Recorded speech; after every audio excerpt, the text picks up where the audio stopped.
Hi, everybody, one and all. Hopefully, my light bulbs will show up into class today because this is a very interesting, or I think it's a very interesting topic because it speaks to the rationale of superiority and supremacism and the association of racist color and character to that supremacism and how all that kind of plays in together with competition and things like that. Um, the question is, what is sovereignty? And we're going to talk about that. Well, I'd like to, at this time, I hope that those of you who decide to join the class will do a couple of things for me. As you come in, please like and subscribe to the channel if you're not already subscribed. I really, really like for you to engage. So do put in comments because I'll go back after the lecture and we'll talk about whatever questions you might have pertaining to the subject. I would just like for you to keep it within the context of the subject matter. I also want you to know that you can find me on just about or on every last one of these platforms. You can find me. Okay. So if you don't generally subscribe to or deal with YouTube, you can find me on just about everything now. So just so you know, I'll show it again. I am on all of these platforms. Now, for my light bulbs, if you are in the chat, pop a light bulb in there because that's what we are. I'm about to light it up in here today. And let me cut off this phone. Hold on just a second. Make sure that everything is turned off in relation to this phone so it doesn't start ringing or whatever. Today's subject is important.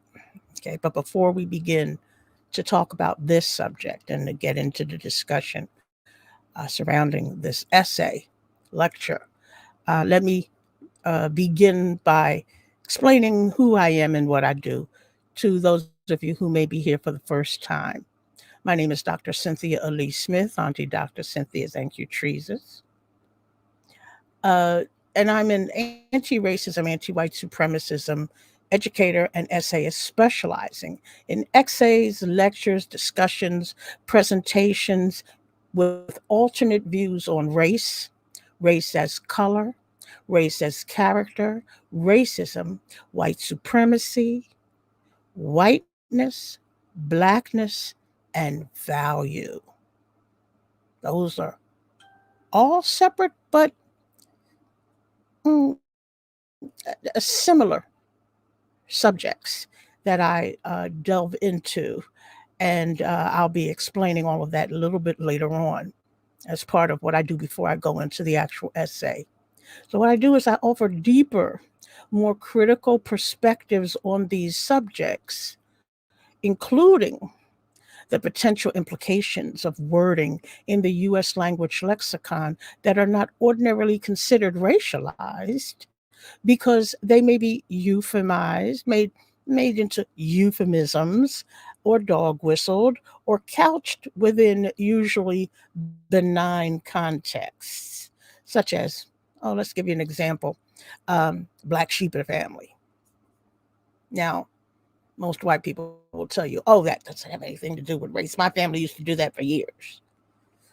And so most people write that off now because it doesn't have anything to do with race. But see, it has everything to do with color. And when you assign a color to the pigment of someone's skin, then black sheep becomes. Now, here's the example. What is the black sheep of the family? They'll tell you, people will say, well, it's the one who is considered the worst in the family. Oh my goodness. That's the person's what? Hands, light bulbs, light bulbs, light bulbs. That's the person's character. That's the person's character. Okay? So you've got character and color mixed in together. And what is that color? What does the color black connote? All of the bad things. Okay, well, in this racist society that we live in, this racist culture, this white supremacist culture of whiteness, what does that mean to be a black sheep? Connotations. What does it make you feel like? White people would not consider it as such, but they've been so indoctrinated and tuned into black is bad, they don't stop to consider how that language affects the insides of a black person. Now, you may not consciously think anything about it, like, what the hell is she talking about? Black sheep? No, it affects you. It'll affect you subconsciously because you know you are a what? Light bulbs, light bulbs. You are and have accepted being described by the color black. Okay, now getting back to what I was saying about myself, I'm not here to change your mind, but I'm here to make you think critically about the subject matter that I'm about to present to you. Maybe as you think critically, you'll begin to change your own mind and understand that this presentation, lecture, essay, and or discussion is designed to make you think. I am going to really endeavor to make you think. I may force a few people, I may force people to think, but I need for you to think because you will you'll say to yourself, I never thought of it that way. 9 times out of 10, you'll say, I never thought of it that way. This is why I talk about racialized language. Okay. And before I begin, you'll need 3 critical thinking skills. Now, people who are already well versed in my class and those of whom understand where I'm going with what I'm about to say is that you need 3 critical thinking tools to use throughout this presentation. Now, I call them the 3 C's of navigating through the language system of racism and white supremacy. And this is how I explain it. I explain it this way. If you're in a foreign country and you don't understand the language, it's difficult to communicate. Now, I know this is the 21st century, and if you have a phone, you can communicate. But you really do not understand the language because people who you would deal with understand what it is they're saying. Now, you can have as many phones out as you want, but if you're in that nail salon and the person working on your nails is from another country, and you decide that you want to that you decide that you want to know what that person is saying, you can't understand it fast enough to pick the words to put in the babble so that you know what it is that they're saying. So you really don't understand what they're saying. You only when you use your phone, you're trying to communicate. You're trying to communicate, but what if they're saying something back, something to you? They're asking you a question and you don't understand the language. Well, the same thing is true with dealing in the United States of America with respect to what is said to you, that and for you to understand that it has a racial connotation, it has a racialized context, and in order for you to comprehend, you need to have these three tools. Now, before I get into the three tools, I'm going to have to change the battery on my mouse. So if you don't mind, bear with me for just a moment here so I can change this battery on my mouse. And so that, hold on one second. Let me get two new batteries, so that I can maneuver with the mouse, okay? Bear with me. Okay. I should have known it was going to go out because it was going out earlier and I kind of let it go. Okay, here we go. We're back in business. Okay, first up is comprehension. Comprehension is the most important because it means understanding. It's the essence of understanding what you're saying, being told, writing, or reading, or the ability of your mind to form and craft imagery and concepts from words. Think about that for a moment. Think about that. Comprehension is so important because it is the ability of your mind to form and craft the imagery, even if that imagery is just the spelling of the words. So you can look at a book and look at the spellings of the words and not understand what they mean, what they say to you. So it's the ability of your mind to form that imagery and the concepts. When you're reading a book, you're reading the concepts, you're getting the substance from those books. And comprehension is the ability of your mind to grasp those concepts from the words. Okay. Second is context. Context is only second to comprehension because it is the ability to understand the circumstances that form the setting for an event, statement, idea, effect, consequence, or solution, and in terms through which it can be fully identified, comprehended, and assessed, such as the value of something. Understanding value, especially within the context of supremacism and white supremacism. Okay? Because that's what it's all about, the value in the color, the value in the power, things of that nature. Okay? So, understanding the context, and this is why it's going to be important for you to understand the context of this particular lecture essay because it's going to get a little deep. This one is going to get a little deep. Okay? But if you listen carefully and hear what I'm saying and put on your critical thinking caps, then you will get what I'm saying. Last but not least is connotation. Connotation is so important. And why?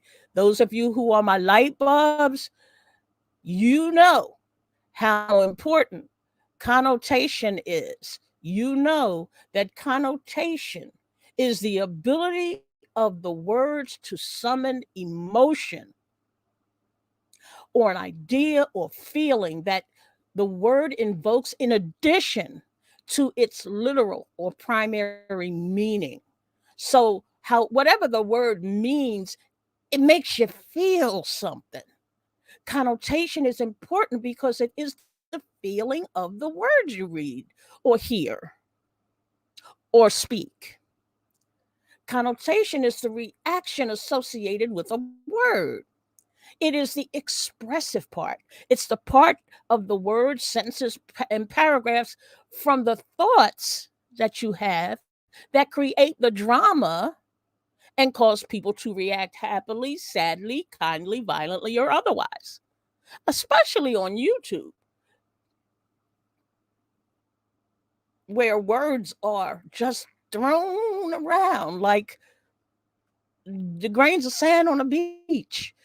But they have meaning and they have feeling, and we get mad and we get angry and we get happy and we get sad depending on the connotation. Okay. Now, for purposes of this essay, these are the definitions of race, race as color, race as character, racism, white supremacy, whiteness, and value that I'll be using. And this is important to understand. Race within the this is what's important for you to comprehend within the context of my lecture essay. Okay? Any one of the groups that humans are often divided into based on physical traits regarded as common among people of shared ancestry. Race as color. Color used to distinguish a race of people. Okay? Race as character. Character used to distinguish a race of people.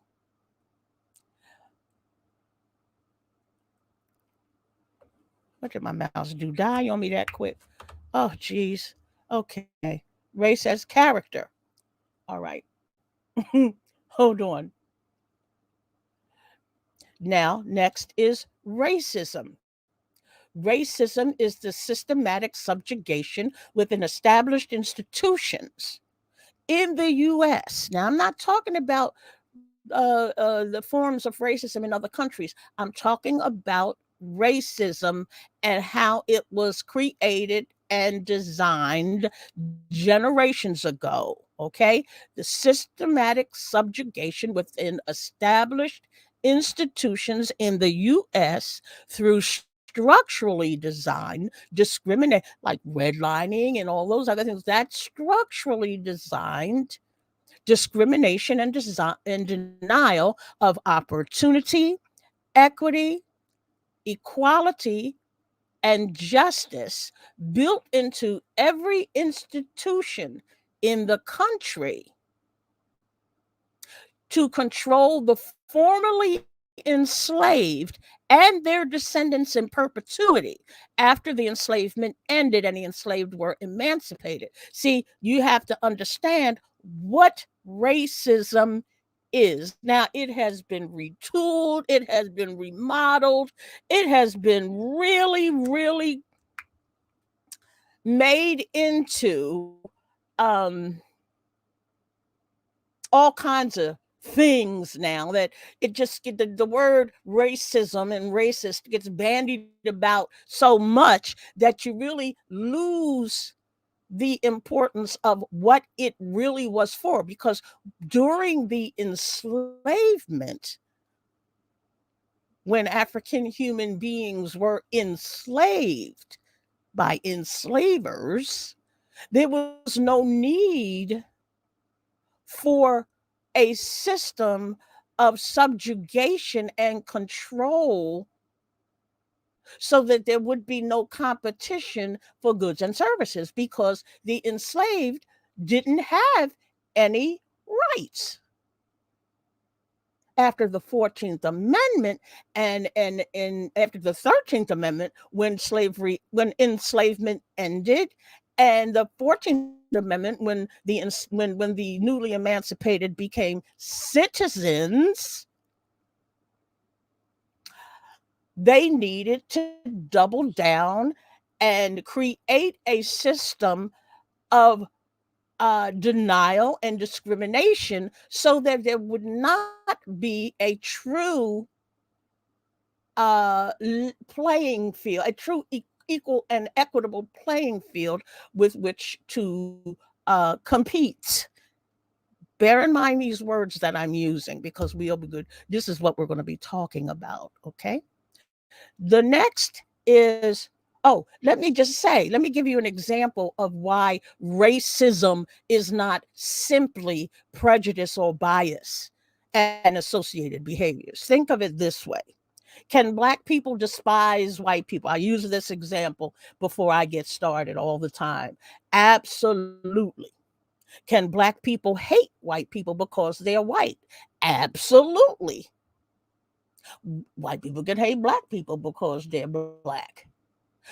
But here's the difference. Can Black people as a collective suppress the vote, ban books by white authors simply on the basis of race, change history to sanitize it for the comfort of other Black people, deny the very system was created in the first place in the face of overwhelming generational evidence that exists to this day? Put a light bulb in the chat if you are here and you understand what I mean when I say uh, that racism is more than just whether someone dislikes another. Put a one in the chat if you understand what racism was created for and what it continues to do, regardless of whether someone likes you or not. Your boss can like you a whole lot. Your boss can like you a whole lot, but your boss won't give you that promotion.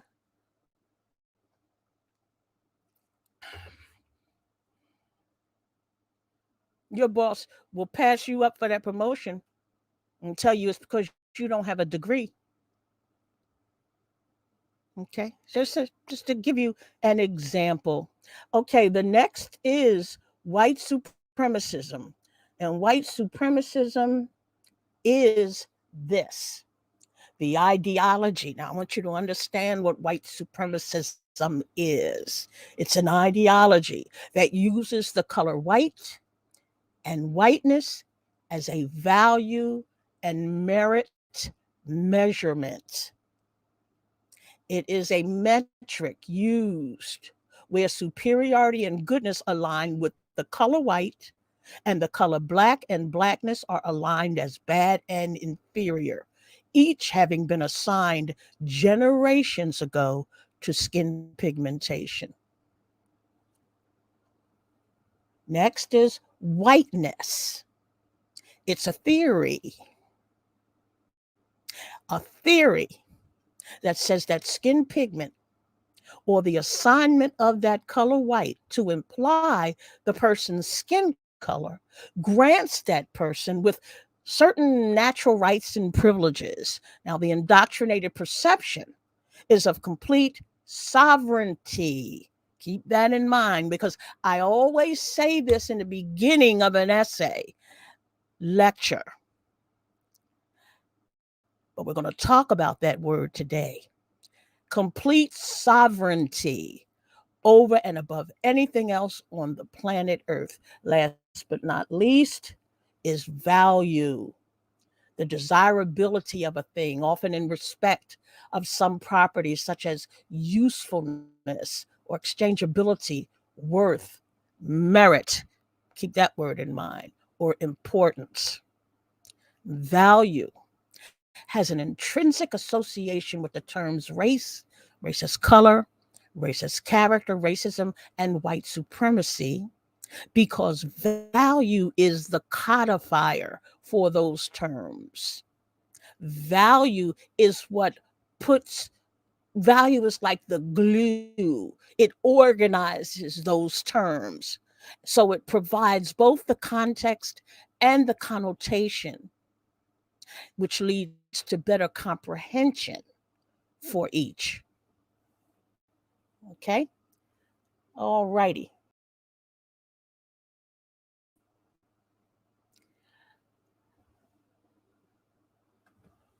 Now, of course, my mouse died again. The batteries I put in must not have been as good as I thought. Oh, for God's sakes. Anyway, today's essay is called An Examination of Sovereignty in White, Whiteness, Competition, and Supremacism. Throughout its nearly 250-year history, America has dedicated a significant amount of time to establishing its status and worth as the world's most predominant nation. If you were to ask any American citizen, they would undoubtedly proclaim that America is the greatest country in the world and a model for democracy. Its military might is widely regarded as unparalleled, and other nations consider America to be a land of opportunity. America holds itself in high esteem and competes intermittently with other nations, both in times of war and peace, to demonstrate its competence in global affairs. The value America places on itself in terms of its superiority over other nations is its sovereignty. Is its sovereignty. In addition, America lauds the sovereignty of its people through the Declaration of Independence, the Constitution, and the Bill of Rights in relation to the rights of people to direct themselves through governmental representation. Do you understand that? So America is sovereign. So you might ask, what is sovereignty? Well, the literal definition means supreme power or authority. Pay attention to the words. I hope you all have on your critical thinking caps, those of you who are in class today, and those of you who will be listening in the replay. Now's the time to put on your critical thinking cap because it gets deeper from here. So, what is sovereignty? Its literal definition means supreme power or authority. It has other subtle and not so subtle ancillary meanings that help frame the literal definition around more benign nationalistic and patriotic connotations. You hear those words? Okay. I'm here. Goodness, I'm saying okay, okay. I'm sounding like Tasha. Okay. God, please forgive me. Okay. Not showing. It's okay. Okay. I got to cut that mess out. Okay. Oh, I said it again. All right. So it has other subtle and not so subtle ancillary meanings that help frame the literal definition around more benign nationalistic and patriotic connotations. So when you hear the word sovereignty, a lot of times people associate the word with, or the feeling of the word as being patriotic or national, like this is about my country. Okay. Oh, geez. Okay. I gotta stop saying okay. Okay. If I don't stop saying that word, woosah. Terms like sovereignty are typically applied in discussions of old medieval European kingdoms, kings and queens. However, the term has a root in the founding of America as well. In an article called Why Does Sovereignty Matter to America by Stephen Groves for the Heritage Foundation, he declared in the first line of the first paragraph of his article, The United States is a sovereign nation. Discussing its importance to the establishment of the country's independence from England, Groves wrote, when America declared its independence in 1776, the Declaration described Americans as one people who had the right to assume among the powers of the earth the separate and equal station to which the laws of nature and of nature's God entitled them. With these words, the United States declared its sovereignty. When critically assessing the word sovereignty, the status of a nation that considers itself sovereign becomes immediately obvious. It considers itself supreme power or authority. The notion of sovereignty may have made sense in the 18th century when England's monarchy was sovereign over the colonies, and declaring the new country's own sovereignty was extremely important in ultimately severing its ties. But what did sovereignty actually did sovereignty actually extend to the people?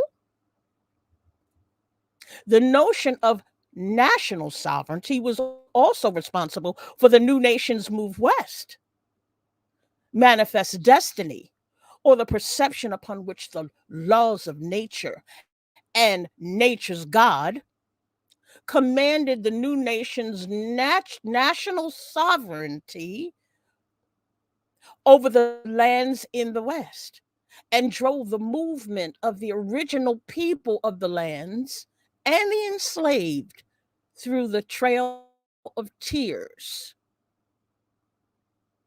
I want you to research the Trail of Tears. In this context, it is certain sovereignty was only afforded to the wealthy white people controlling the government at that time.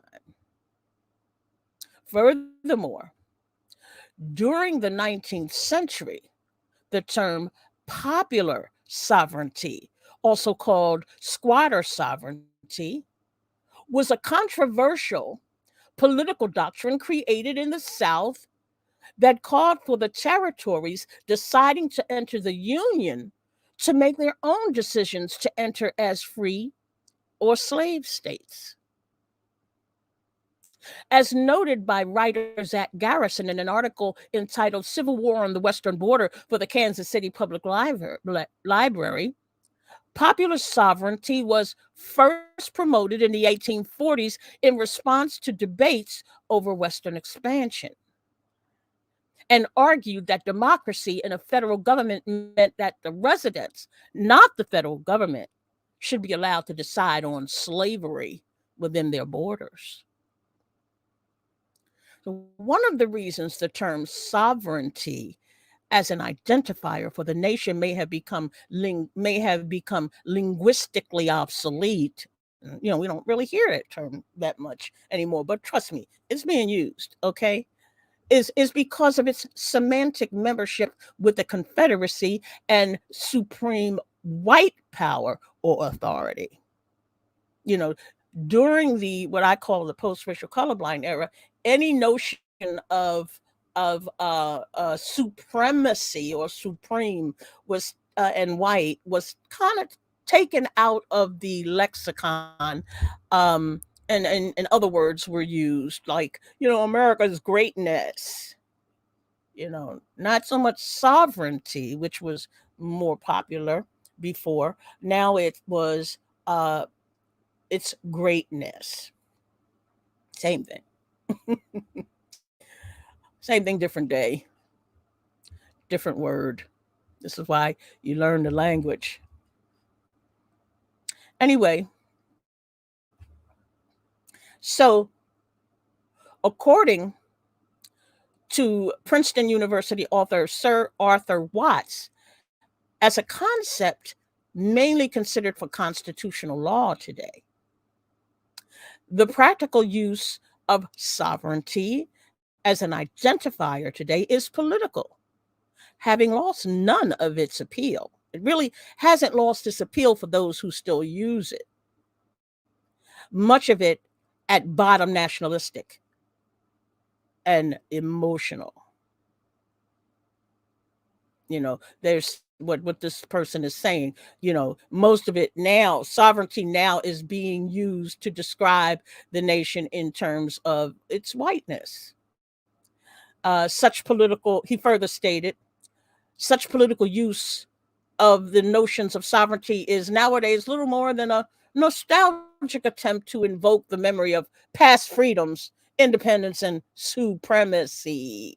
See, so what he's saying is generally people will only use sovereignty now in relation to whiteness. Sir Arthur Watts' last statement, where he makes reference to sovereignty as a quote attempt to invoke the memory of past freedoms, independence, and supremacy, invokes deeper what class? Invokes deeper feelings or what class? Connotations than a nation free from England's monarchy or of law between, by, and among the people, which is what uh, its use was supposedly for.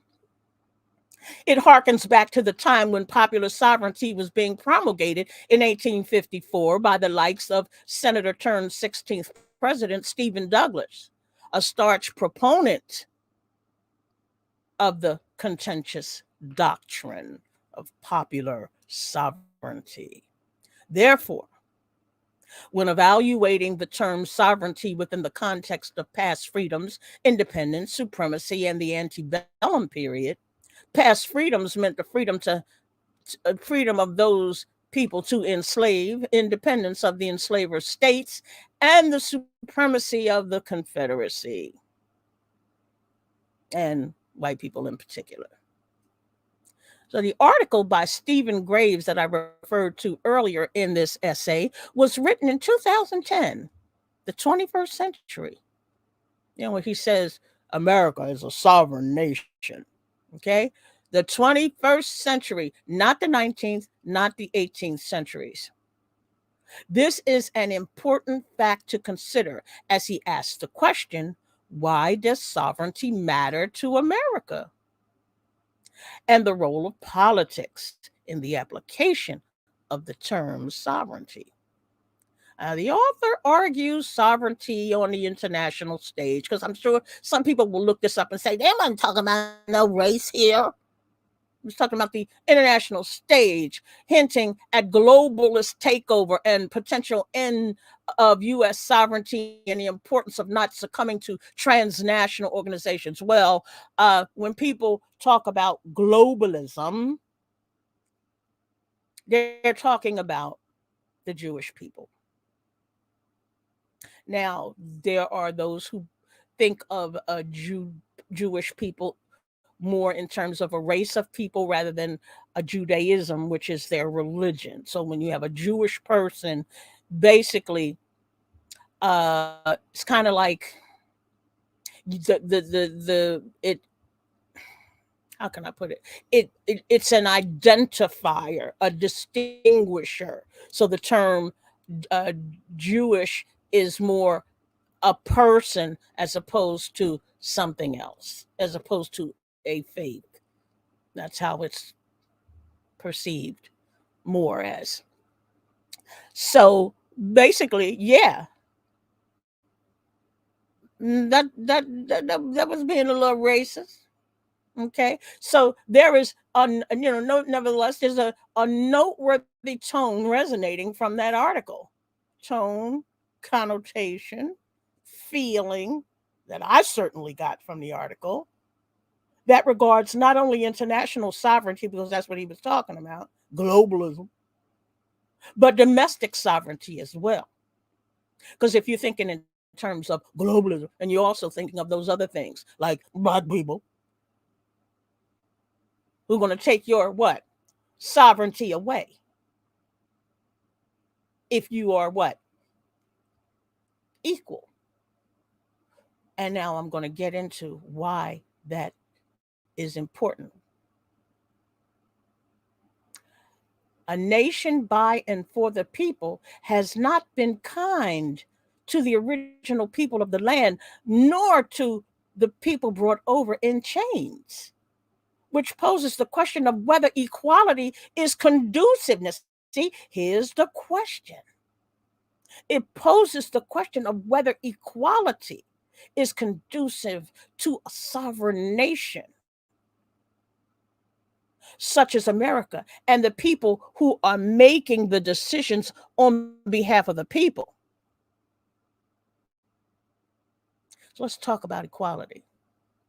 Equality is the state of being equal, especially in status, rights, and opportunities, with synonyms such as fairness, impartiality, and justness. I don't mean justice, justness, of which justice is included. So it would appear to be opposed to the definition of sovereignty by virtue of the term supreme. Remember, the definition is supreme power or authority. So by virtue of the term supreme, because supreme is defined as being superior to all others. Now, supremacy, which uses the suffix AC, see, that's a suffix added to the word to make it a little different, a derivative. Okay, here I go with that word. Okay, again. Anyway, meaning, quite frankly, the belief, you have to understand, supremacy as defined in the dictionary's literal definition. Supremacy, which uses the suffix ACY, means, quite frankly, the belief that some particular group or race is superior to all others. Now, you got that, right?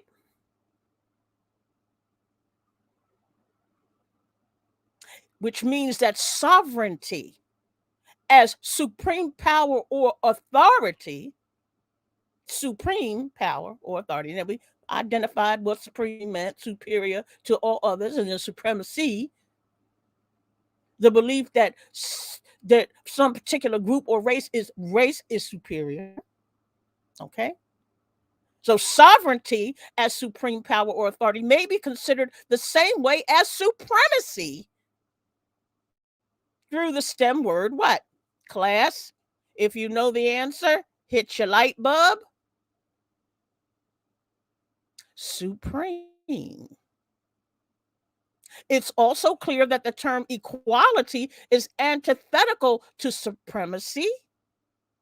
So equality is the opposite. It's antithetical to supremacy. Why? Because of the obvious status each term what connotes in society.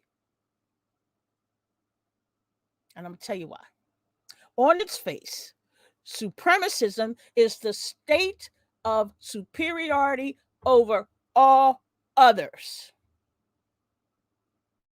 The United States touts itself as having superiority. Now remember what it said for supremacy. Superiority over all of the other countries in the world in one aspect of human existence or another. It forms the basis of patriotism, exceptionalism, and a sense of national pride to consider one's country the best and the most superior. Right or wrong? America does it every day. You hear it all the time. We're the greatest country in the world. Moreover, the entire socio-cultural and economic structure of the United States is one of competition to be superior in something, anything, from goods and services to value as human beings, which means there is always going to be a winner and a loser, someone lower and someone higher, something or someone better or worse, and creating the myth of a level playing field. Yet, competition for superiority will always portray the outcome the same way with success and failure, winners and losers.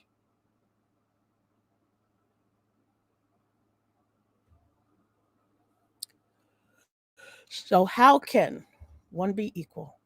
The indoctrination of competition is so pervasive. It's the basis for capitalism. Okay.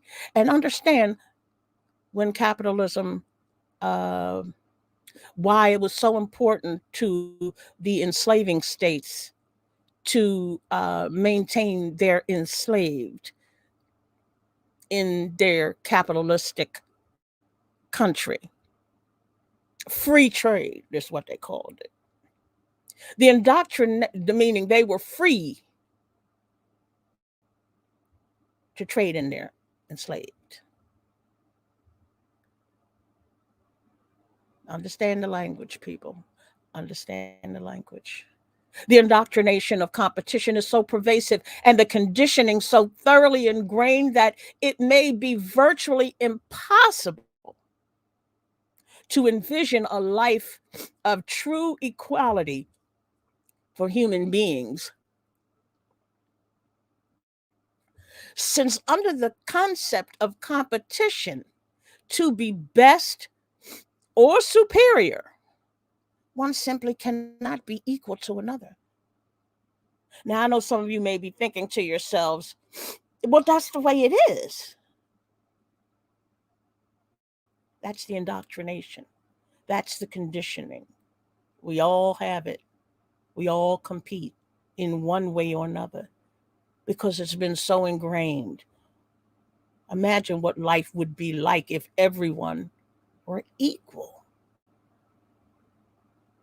But they've created it in such a way, this culture in such a way that their white people are not even equal because they live under subjugation called the economic caste system, where classes, they're broken up into classes, economic classes of people, middle class, low class. And then when we were brought into that, then we became, see, but prior to us being brought into the class structure, where we were supposedly uh, uh, given the opportunity to be in the same places and spaces, we were not able to compete. We could achieve as much as we wanted to achieve, but not many of us were going to uh, attain what white people were attaining because we were only allowed particular kinds of jobs and things of that nature. So we weren't really competing. And then in the 60s, it opened up and we were brought into their economic class caste system where we became, it became uh, uh, up to our merit.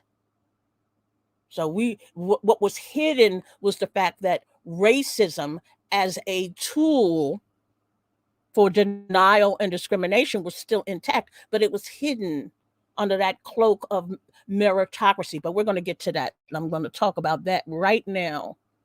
Okay. So the indoctrination of competition is so pervasive and the conditioning so thoroughly ingrained that it may be virtually impossible, and it is, for us to even envision a life of true equality for human beings that includes all the so-called colors, since under the concept of competition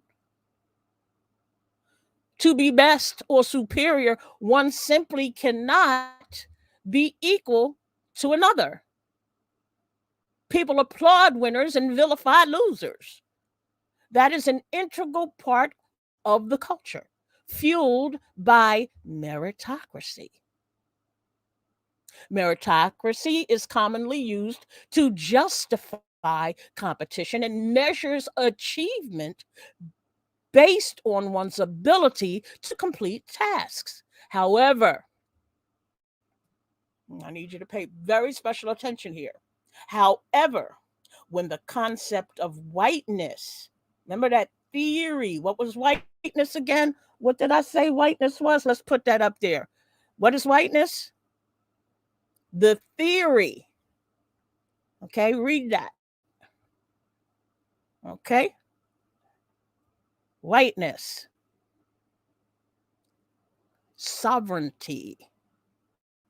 So once the concept that of whiteness or that theory that they are sovereign is introduced and used to assign privileges and rights based on perceived skin color, it becomes white what?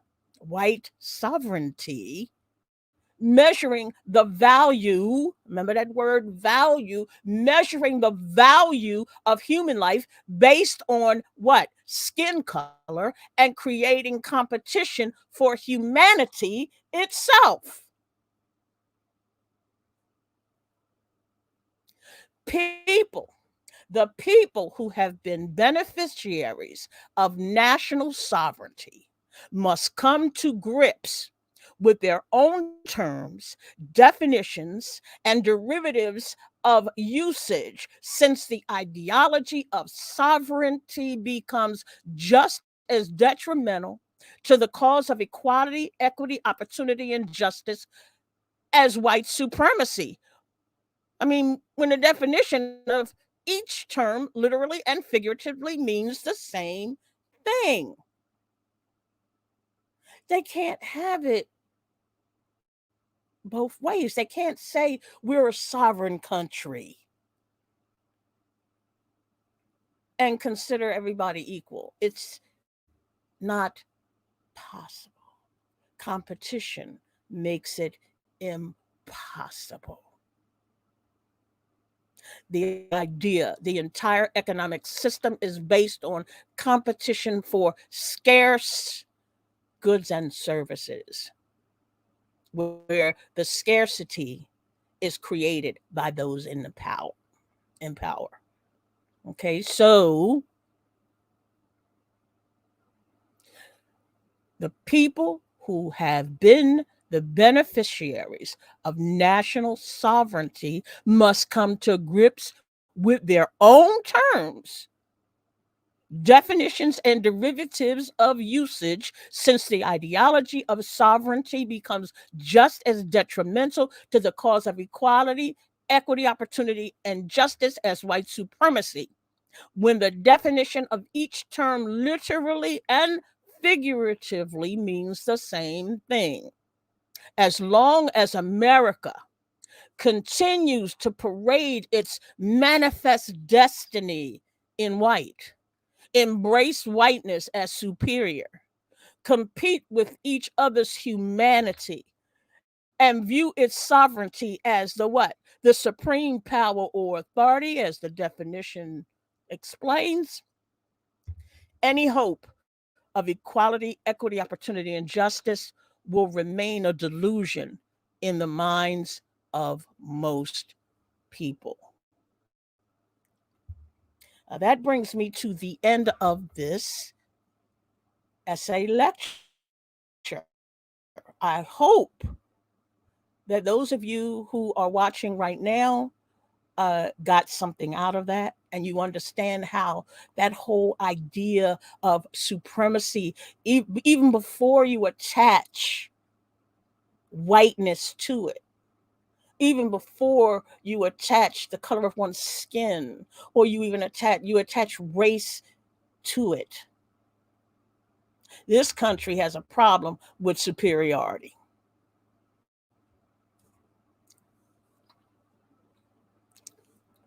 This country has a problem with its how it perceives itself.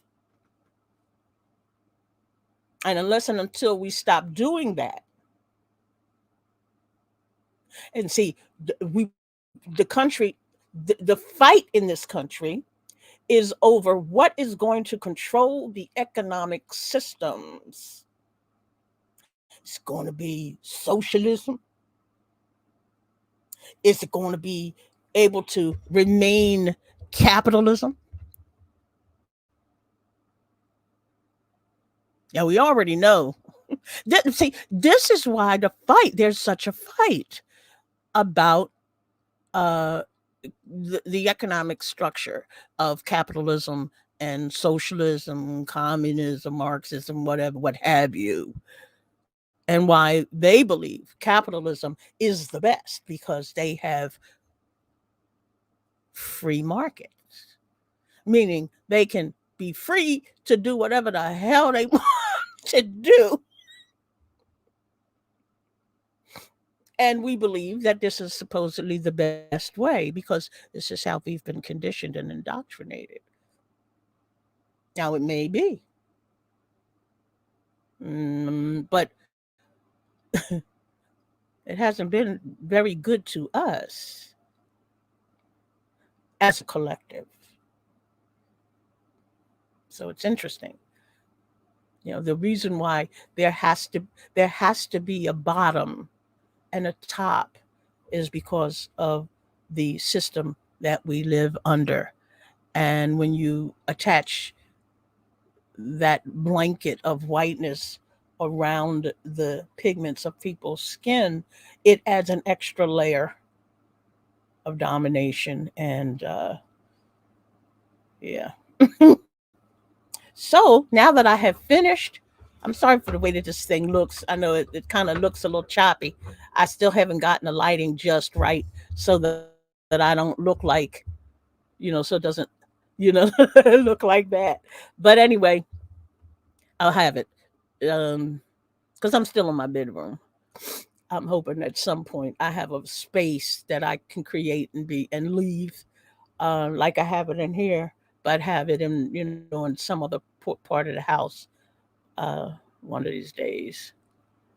Anyway, what I'm going to do right now is I'm going to look at people who are here, and hopefully I have some people in the class. It looks like I got some people in the class. So I'm going to go down the list of people that I see in class today. Let's see. Oh, and I'm seeing the light bulbs, and that makes me really happy. That makes me really happy. So we have Lisa Love Wins, Awakened Queen. Hello, hello. Um, Saint Hudson. Hi, Saint Hudson. And my baby Ruthless. Ruthless. Yes. These are the people in my class today. Incoming opinion. Oh, sweetheart. Thank you for coming to class. I hope all of you have gotten something out of it. I really hope you've gotten something out of this class. Kanika Newsome. Hi, Kanika. Are you new? You look like you sound new. I hope that you will subscribe and look at some of the other videos. In fact, everybody, all my light bulbs now. I know you haven't seen all my videos now. I want you to look at the videos. I want you to look at them, comment on them, engage with me, ask me questions. If you have questions, I have pinned in the chat. I have the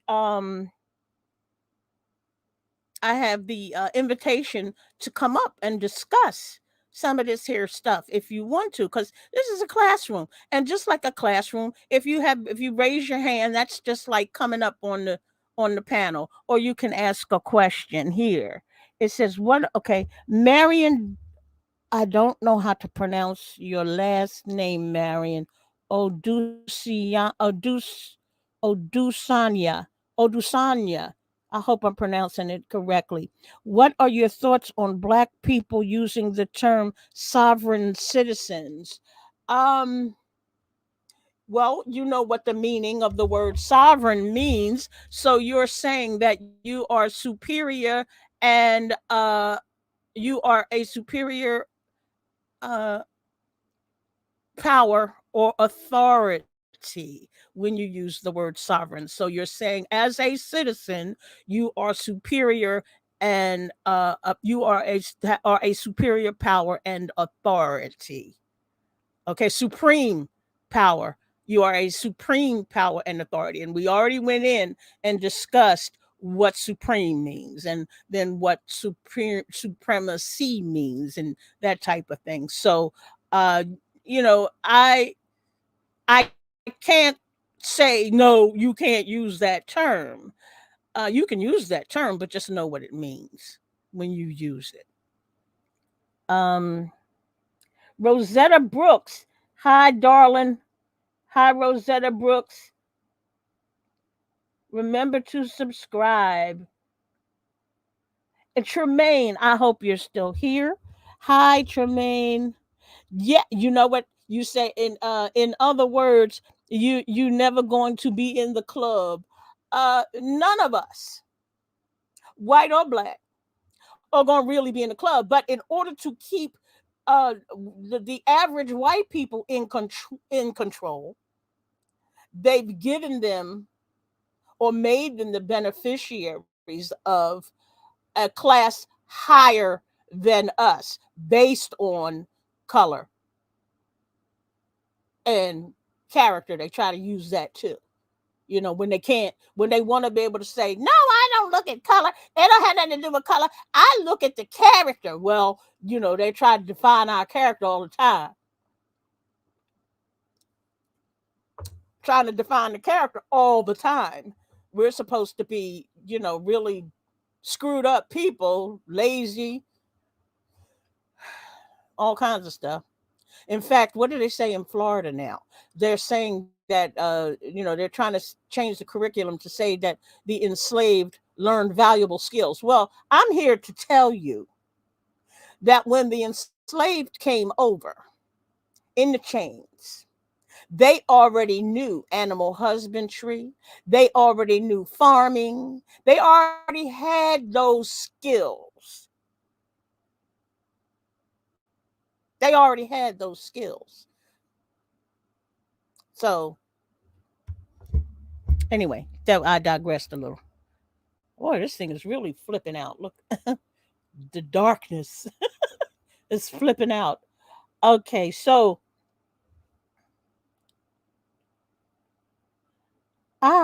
we've got new people.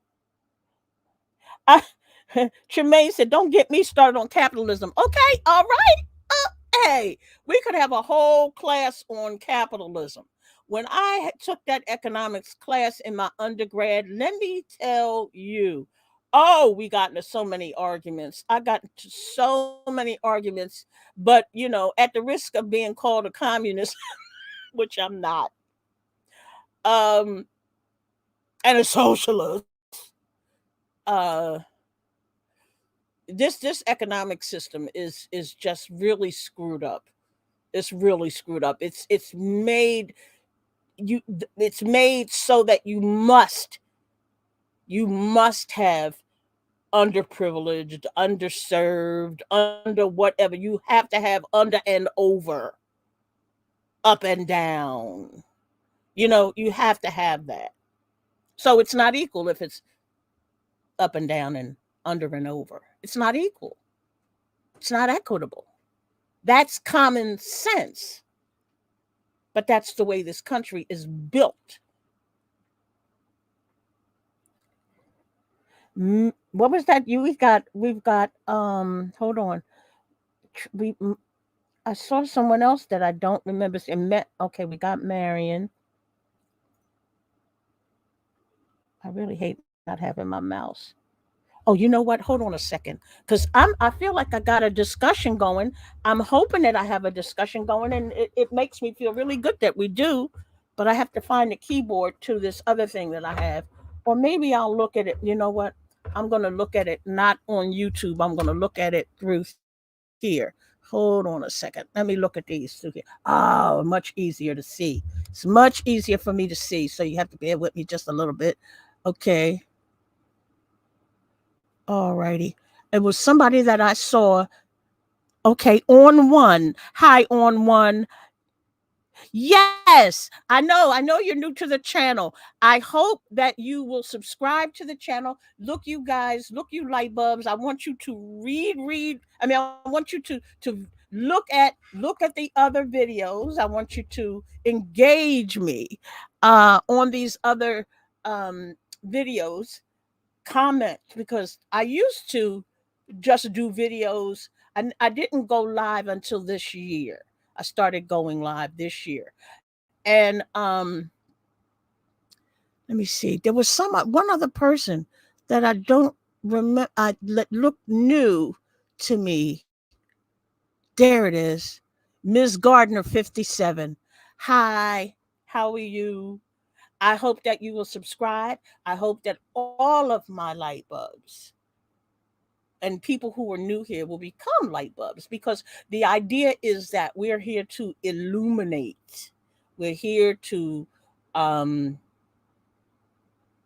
get woke. There's nothing wrong with getting woke. I was talking to my hairdresser today. Yes, today was hair day. I was talking to my hairdresser today, and she was saying sometimes she doesn't mind listening to um, the kinds of things that I talk about. And but sometimes when she does, she finds herself getting so angry, and she has to work around white people, so she gets angry and she wants to. So it's like, say something to me. Just say one thing. It's that kind of thing. You don't see. It's supposed to actually give you the opposite effect, and I think that if you know, the more that you learn and the more that you understand and the more you know about our history and wording, and you understand that language that's used and the racialized um, connotations of saying, you can navigate the system of racism a whole lot better. And you begin to realize that it's not the average white people. Who gives a shit? Oops, excuse me for cussing. But who gives a shit if that white person doesn't like you? The problem comes when that white person tries to deny your loan. That's when you got the right to get angry.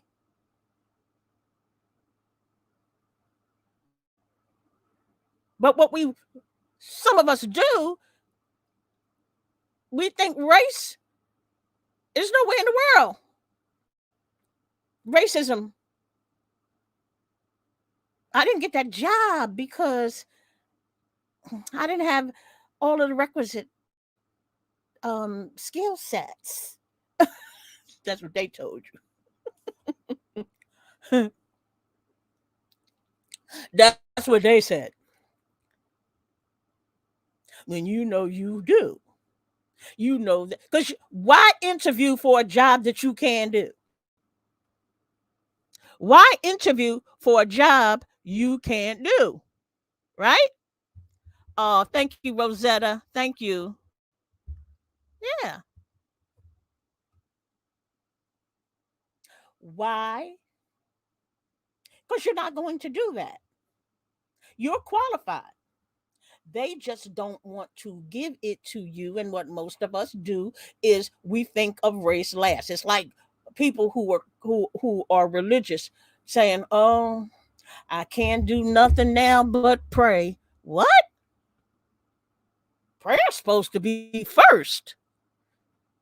That's supposed not the last resort. That's the first resort. So I'm saying that to say, when you don't get that job, the first thing you should say, racist color, racist character. Pick one. Now they have to prove that they were not. And that's the way it used to be in the early 70s before they flipped the script on us, because they know it's almost impossible to prove racism because they've turned it into what? A hate crime. So you really don't have any recourse if it's something like if it's about education or employment. Hate is only when somebody does something to you and you can prove that it was racially motivated because they're going to find some other excuse. Basically, the person has to be like the one that had the last one that had the manifesto and whatnot, or the one that said, "I'm going to kill me some niggers," excuse my French, to that, and was waiting outside for somebody to come out.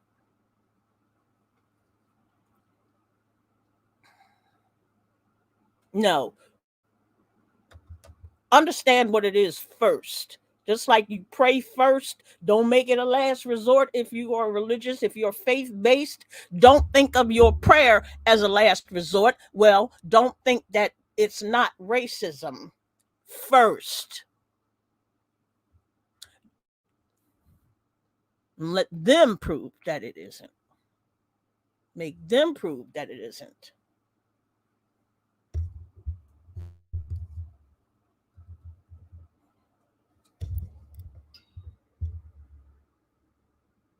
I want to hit the StreamYard button. My mind is going a mile a minute. Yes, Marion, go ahead.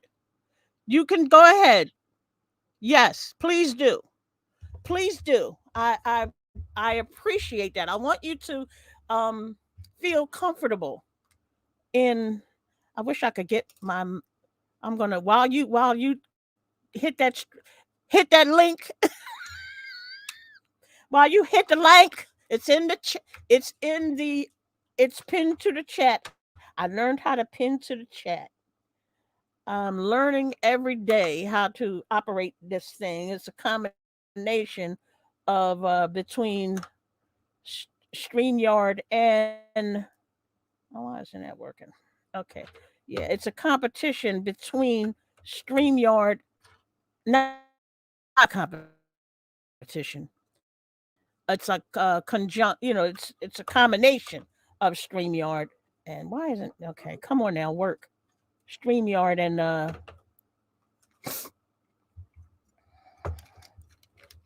YouTube together. Now let me see if I can. Oh, good! I got some brand new batteries. Those brand new batteries are gonna work. You're a little insane. Oh, please do not be insane. See, this is. Let me tell you something. This is why I know that a lot of people who would ordinarily get up here, I know I can be intimidating. I'm not trying to be. I swear I'm not. There is no understand, trust, and believe. There is no dumb question. There is no wrong answer. The only thing that I ask is that when you come up, that you stay within the context of the subject. Stay within the framing of the subject. We're talking about sovereignty, white supremacy, competition, and supremacism. We're talking about that. We're not talking about why Black people are not unified. Okay, so don't don't come up and try to engage with that conversation if that is not the conversation that we're having. If we are having that conversation, you can feel free. And I'm not just talking about you, I'm talking about anybody. Just stay within the context of the lesson. It's just like real class. You're sitting in a classroom and I'm your teacher. So do please feel free. Come on, Mousy. Come on, work. You know what? My computer is this thing wants to act real dumb today. Real dumb. Come on. I can't get the mouse to work. And it's actually turned on, but it doesn't want to work. And it's got new batteries. So, yeah, hit that link. Don't be, Marion, please, please hit the link because I enjoy engagement. I really do. I ain't gonna bite. That's not what I do. I'm not gonna try to put you down because of what you say. All right. Understand that this is a safe space to discuss what you want to discuss, as long as it's within the context of the lesson. Just like if you were in a real classroom at the University of Auntie Dr. Cynthia. So don't be intimidated. Please, please feel free. You said, I want to hit the StreamYard button. Yep. Yeah, I know. Don't be nervous. Ah, I see you, Marion. I do see you. I think you're here. I Hold on. am. Can you ah hold on one I can second. Let hear me you. Oh, good, good. I see you. Okay. Hold on one second. Let me put us together. Okay. All righty. Hi. Hi, how are you? I'm fine. Did I pronounce your name okay? Yes, it's Odesanya. It's Nigerian. Oh, good. I said it. Oh, good. I pronounced it. Yeah. Odesanya. Odesanya. Okay. Okay. Odesanya, what can I do for you? Um, I don't know if I'll bring anything of value to your panel, but a lot of what you said today, like it really, really spoke to me about Oh, racism wonderful. as it is Uh, in the workplace. Because, I mean, honestly, that's what I'm going through right now. Like, I've been a nurse for 16 years, and you're kind of going in and out just a little bit. okay, hold on. Let me get you off Mhm. my earphone. Okay.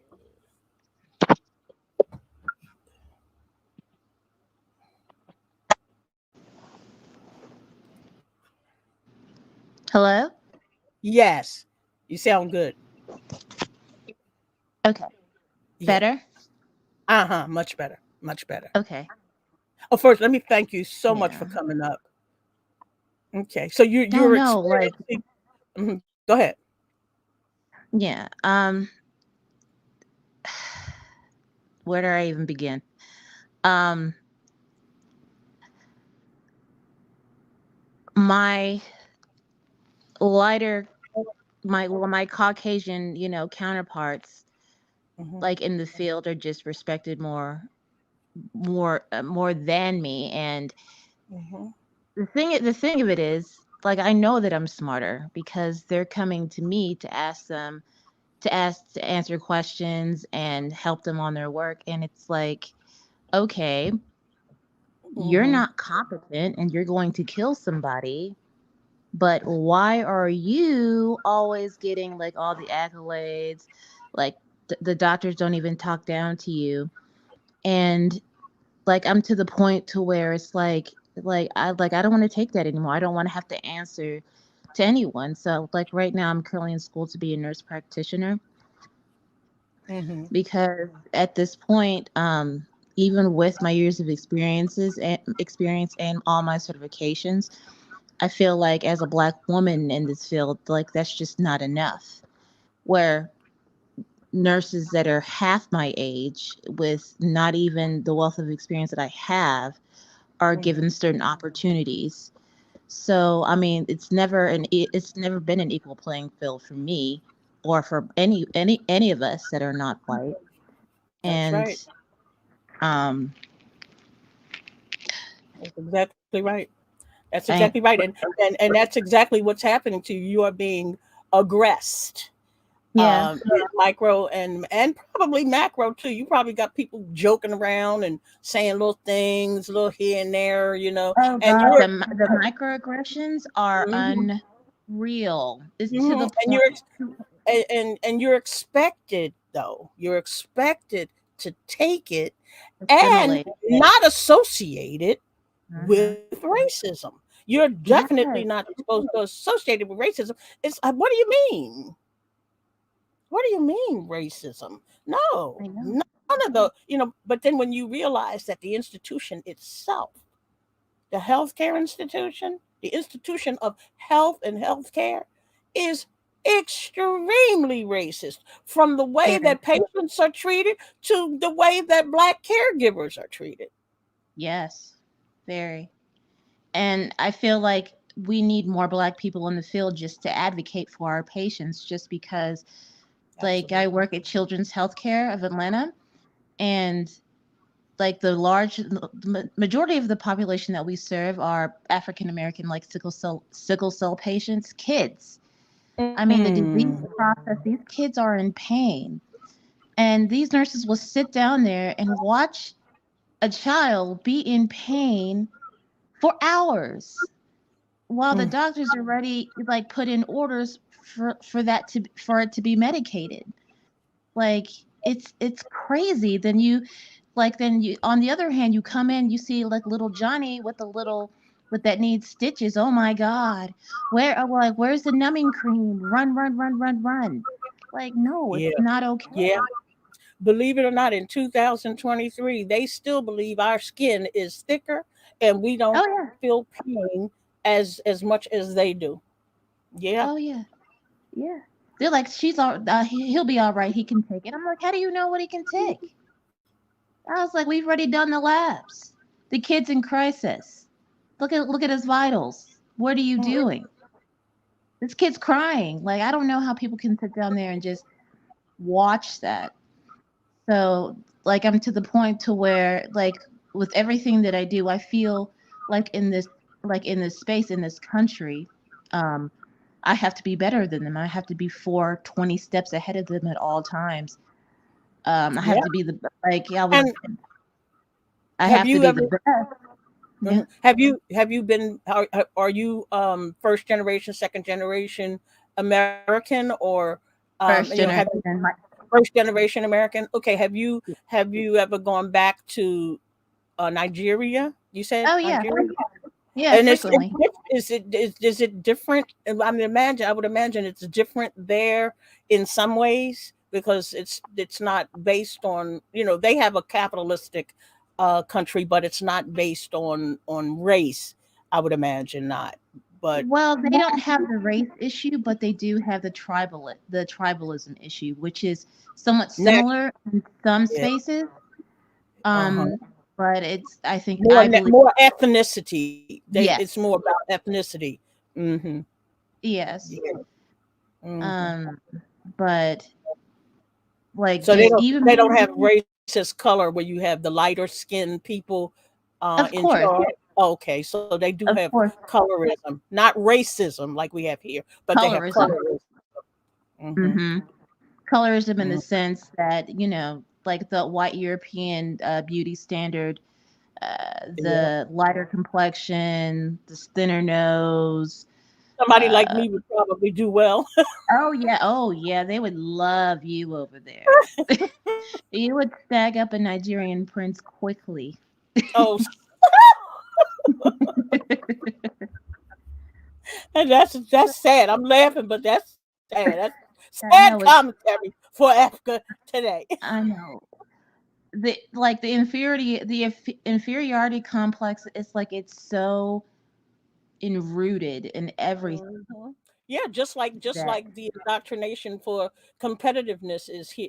Today is hitting Yes. in this country today. It's just, and so we've been brought into the playing field, but it's definitely not level, because they keep, No. the boundaries of race, as color and character, are like boulders placed in the way of our ability to compete with mediocre white people. Because that's what it boils down I to. I mean that's exactly what it is. Hmm. I I didn't realize I was indoctrinated till I was like, oh my God, I'm Yeah, indoctrinated because I'm uber competitive. uber competitive. Like And yeah, but I you do have not. to.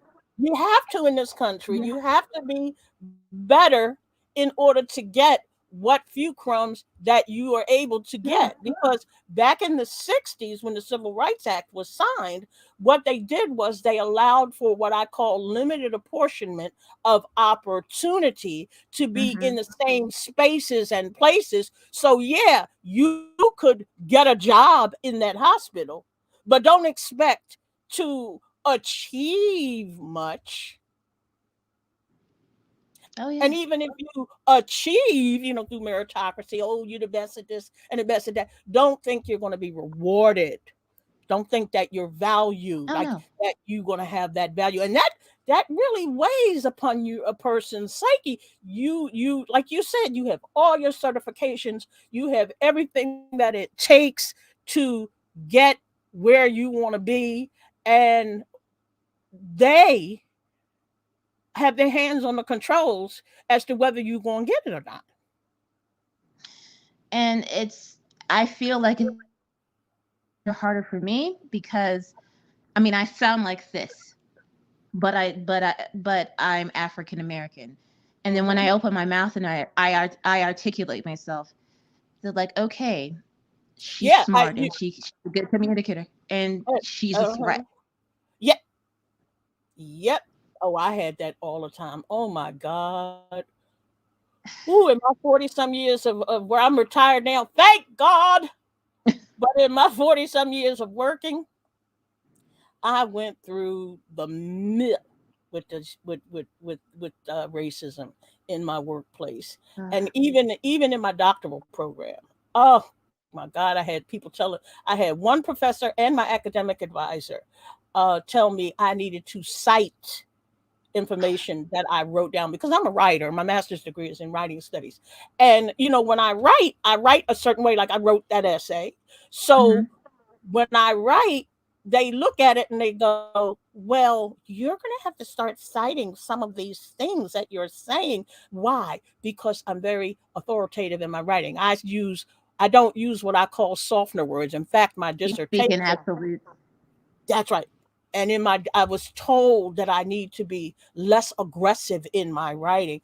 I have to, Wow. word, I shouldn't say is a certain way, is a, Hmm. I'm supposed to say maybe, you Or know, appears to be. appears. And I say that. I use a few, I call them softener words because like I said, in my dissertation, I even spoke to the fact that even having attained a master's degree, summa cum laude, from St. Joseph's University in Pennsylvania, I still didn't have that qualification. And I needed to have more citations from learned white people in order to have some sort of Ugh. credibility. I couldn't write that way myself, and it was so ironic because my youngest son's ex girlfriend is white, and she was helping me proofread my dissertation. She said, you use a lot of, I said, are very soft in the way that you've written this. She says, because my professor used to tell me I need to be more aggressive. I need to be more authoritative. I'm saying, yeah, well, they telling me that I need to tone it down a little bit because I'm sounding too authoritative. Oh God. Yep. Oh, you fell off. I hope you come back. I really hope you come back because I'm really enjoying the conversation with you. Oh, Soraya Bay is here. Hi, Soraya. Welcome, welcome. Hello. Welcome, welcome. You can catch the replay of the lecture, but we are talking about, in fact, let me get back over here in this here corner so we can talk about um what we're talking about is the examination of the word sovereignty and how, okay, come on back up. We're talking about Oh, sovereign. I'm Uh-huh. sorry. Oh, no, no, that's fine. That's fine. We're talking about sovereign. Oh, no wonder I had to move over. Okay, I see. Okay, there we go. Yeah, we're talking about sovereignty and competition, and how in a country where even outside of race, as color and character, whiteness and white supremacy, this country talks in terms of its superiority over everything over in on this planet. So that's just like including black people, Oh yeah. you know. Yep. And honestly, I feel like the illusion of uh American exceptionalism is just a way to calm the masses in order for us to not to rebel at this point, because look, like we have really no natural resources. Our like people, our talent, are going overseas. Mhm. So like it's between Russia and China. Like in my opinion, there's a reason why Russia and China are on the continent of Africa right now. Mhm. Oh yeah, they know those natural resources are still Oh yeah. there and are plentiful. Now they can play it off like, they're scarce, but they're Mm. not. They're Oh, plentiful. they're not. Otherwise, they wouldn't be over there trying to get their little digs in. You know. And building up the infrastructure and keeping African nations in unsurmountable debt. I mean, um, they're playing Yeah. the long game. Mhm. Mhm. Yeah, in terms of competition, Yeah. for employment and things over like I'm understanding that there's a lot of gentrification going on over there where you have Hmm. Chinese people coming over to these African countries and pretending like it's their Oh country, yeah. and it's like in a gentrified neighborhood you have some black people who, I mean, not black people, you have the white people who move into a previously redlined area that is now quote up and coming, and uh and of course the black people cannot compete in terms of taxes, and Hmm. they end up losing the land, and then the few that remain are treated as though they never lived there for 30 and 40 years. Hmm. I had a neighbor who lived in a neighborhood that gentrified, and she was still there, and she had maybe 20 or so, God rest her soul, Barbara. She had like maybe 20 or 25 grandchildren, and they would come over often in groups of 10. Like there were a lot of grands, and they were always around it because everybody loved Barbara. And those gentrified neighbors got together and decided that she had an illegal daycare center running. Oh my And they God. thought that they could move her out of the neighborhood that she had lived in for over 30 or so years because they had been there for a few months. But they decided, and of course, it didn't work. But they tried it. I know. I live in Atlanta, so I'm in gentrification. Oh Like, my God. Oh my God. I got one of those dick pics. oh I no, got one. I got my first dick. oh no, Spratlin. oh no, Did you see? oh, I think I'm not monetized yet. oh my God, they tried That it. was hilarious. I had to look at it first. I'm like, wait a minute, is that Like, I was like, what this? is that? Yeah, what is that? Oh God, okay. Ree, we gonna Oh yeah. have to, Oh my God. we we gonna have to we gonna have Okay. to start monitoring my one mod. We gonna have to monitor these. I don't know how that person got in, and I'm ready to welcome this person. Oh Jesus, talk about comic He had other relief. plans. That Other was plans. how how did um one of my favorite, Hilarious. yeah, one of my favorite commentators on YouTube is Danny Robertson, and she goes, Oh God, I love hilarious, her. hilarious. I love. That was hilarious. Uh, but I mean, Wow. I totally understand where you're coming from with the redlining and the gentrification, because that's exactly what we're going through right now.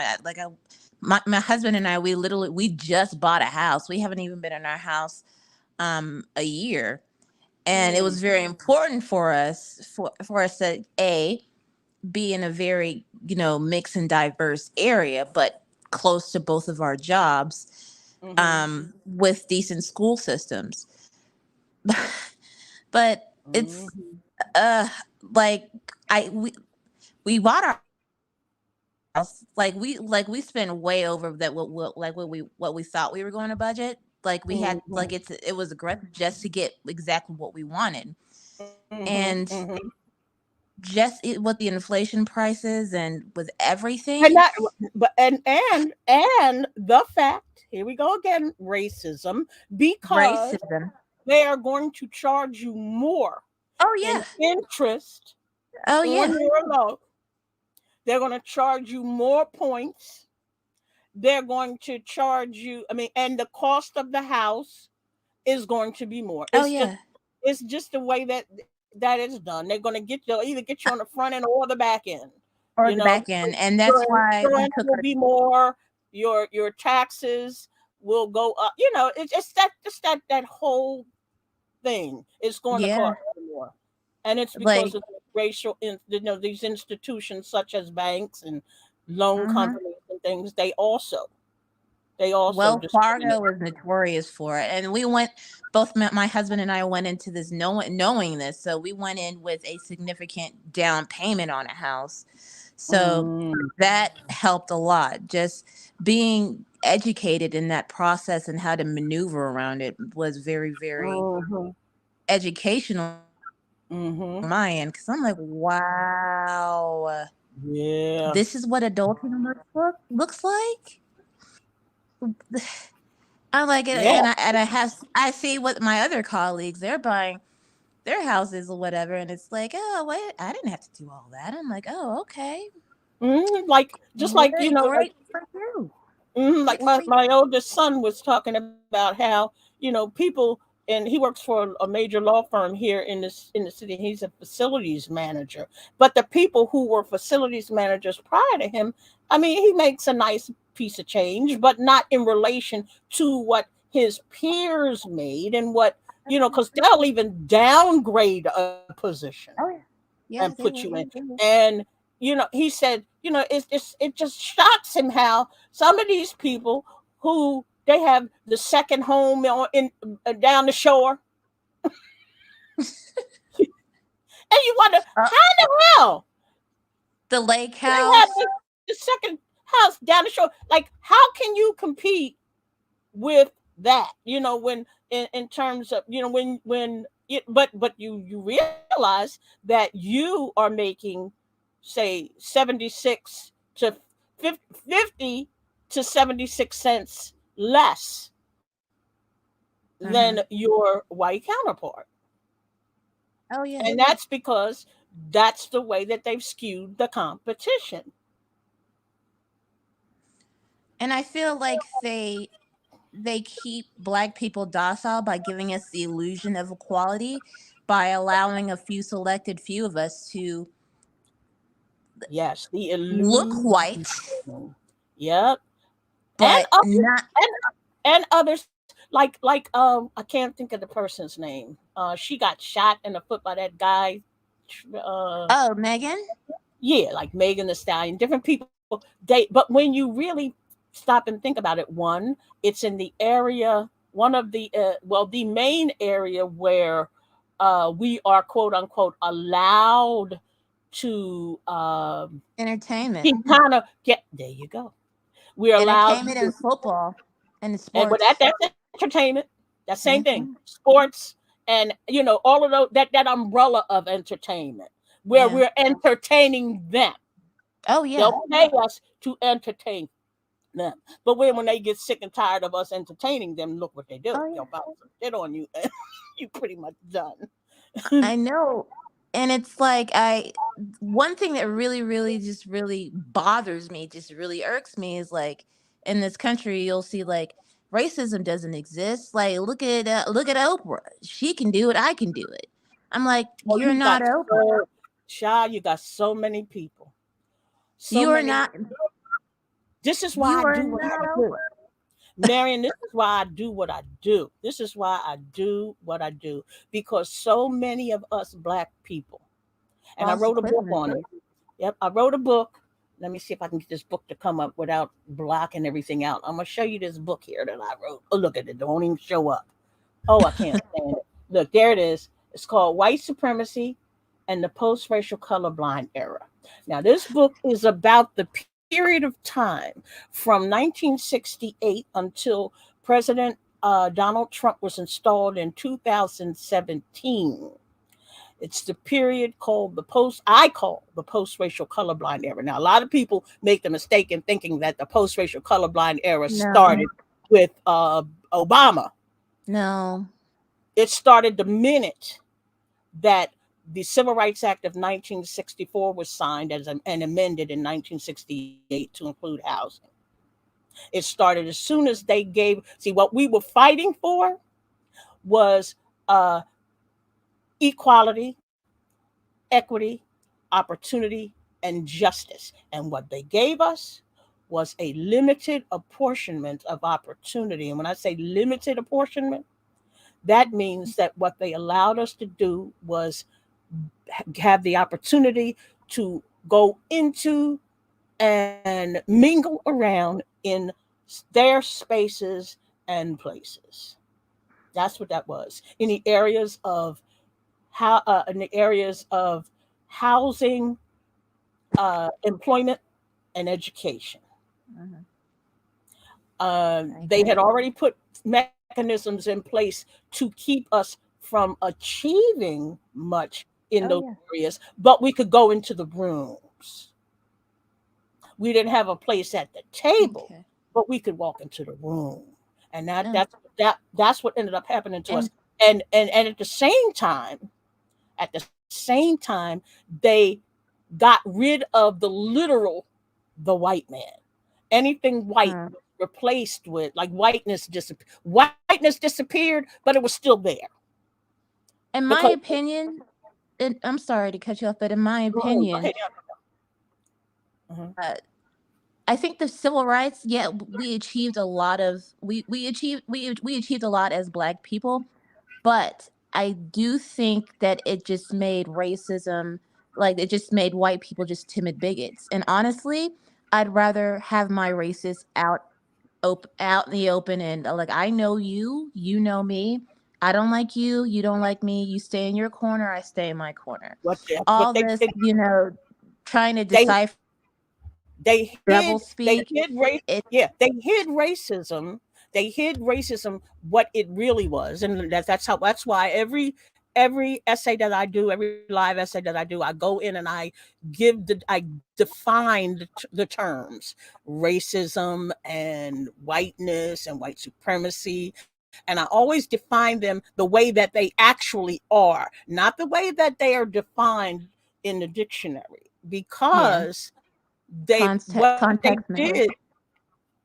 yep, what they did was they changed it so that anybody could be considered racist. This is why black people consider, like, you there are so many black people who think that they can be racist against No, you can be white people, prejudiced.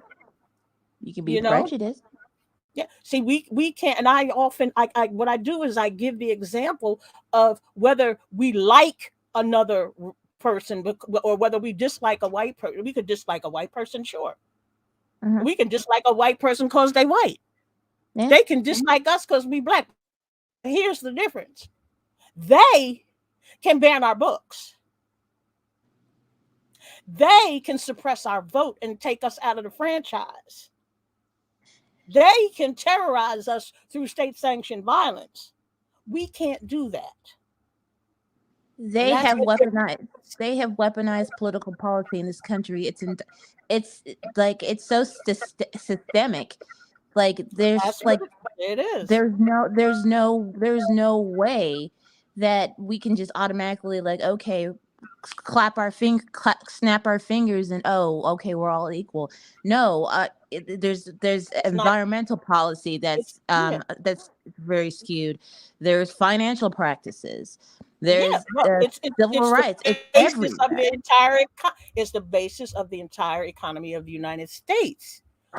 Is um Hmm. is one of denial and discrimination, and that is what racism is. It is denial and discrimination. I often tell people, okay, your white supervisor can love you to death, but that doesn't mean she's going to give you that promotion. Oh no, You know, no, so no. so racism is more than just liking or disliking a person because of because of their color. And what they did during what I call the post-racial colorblind era is that they got rid of color and began to use the content of one's character. But they had already defined what our character was, according to them. Hmm. So if they criminalize us, they're criminalizing our character. But the thing, even with the criminalizations of our character, like I deal in facts. Like Hmm. we are still very much a minority in this country.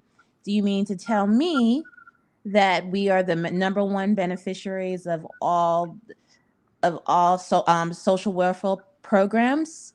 We're committing all the crimes here. That's what they would have you Like believe, of course. make it make sense for me. I know, right? Make it make sense. You know? Mhm.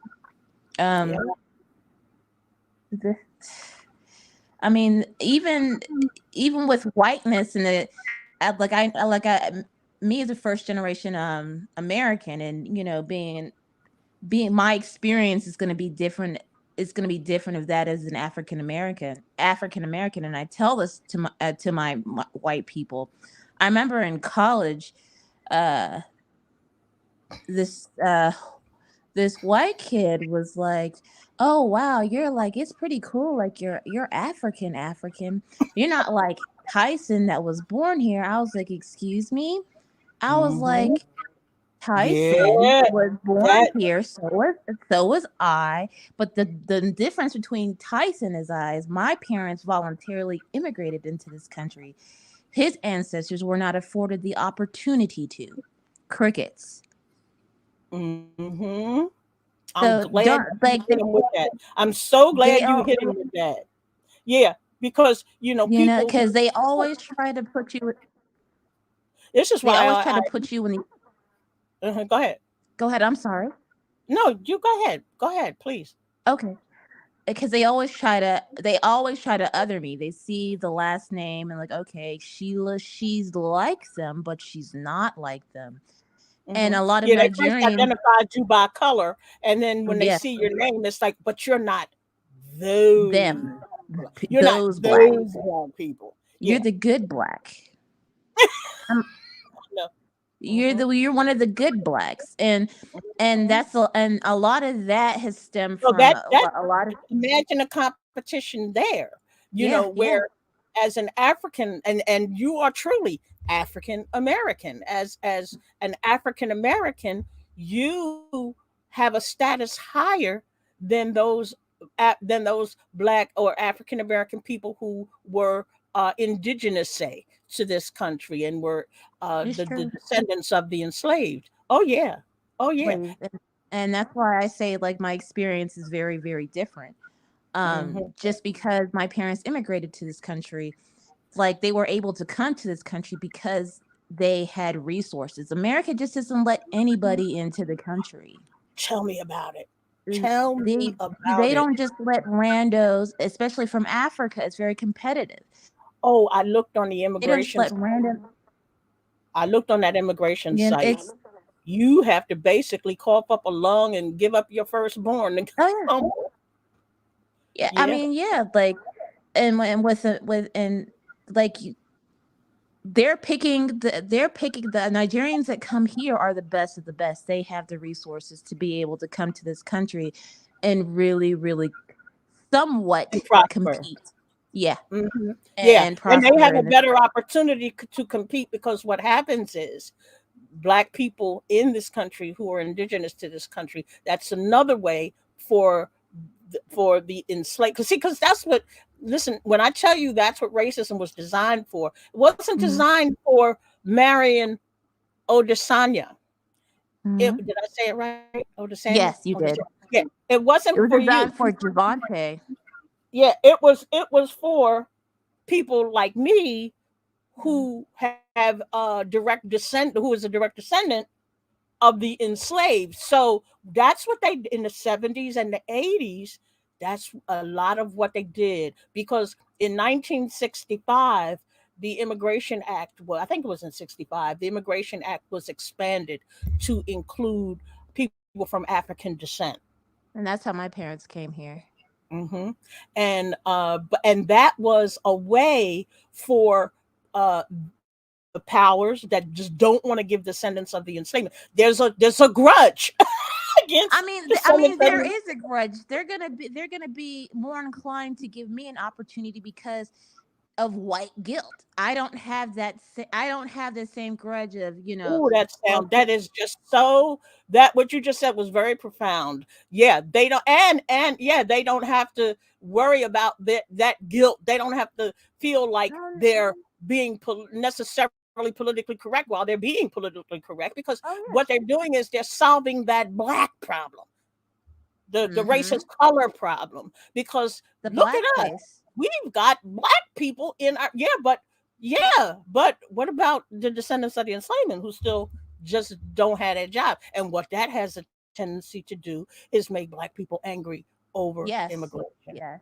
Yes, and that's what I believe. That's where majority of the strain comes between African Americans and those of immigrants that come here, because hmm white people, they kind of they divide and conquer. They put you in a little box, good black, hmm bad black, and then hmm we Same thing are, with the different color. and Hmm then we're put in we're put in proximity to whiteness, but not enough to exceed them.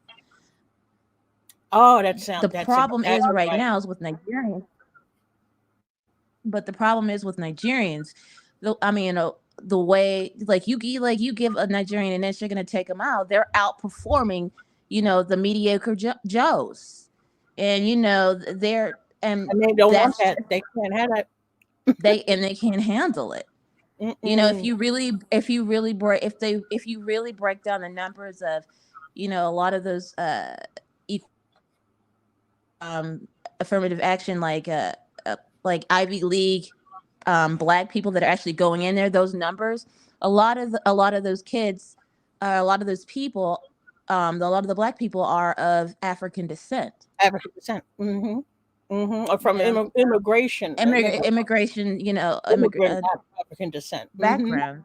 So, That's it, exactly right. Like they can still discriminate against those with whom oh they yeah, have the grudge. Those of us with whom they yeah. have the grudge.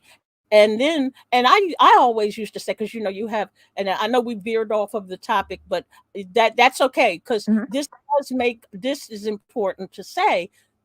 um you have some black people who have come from other places, who have Hmm. immigrated, who you really, because of the stigma associated with black American Oh descendants yeah. of enslavement, because of that stigma as being lazy and all that kind of stuff, a lot of black African and Caribbean people will fall on their ethnicity Yep.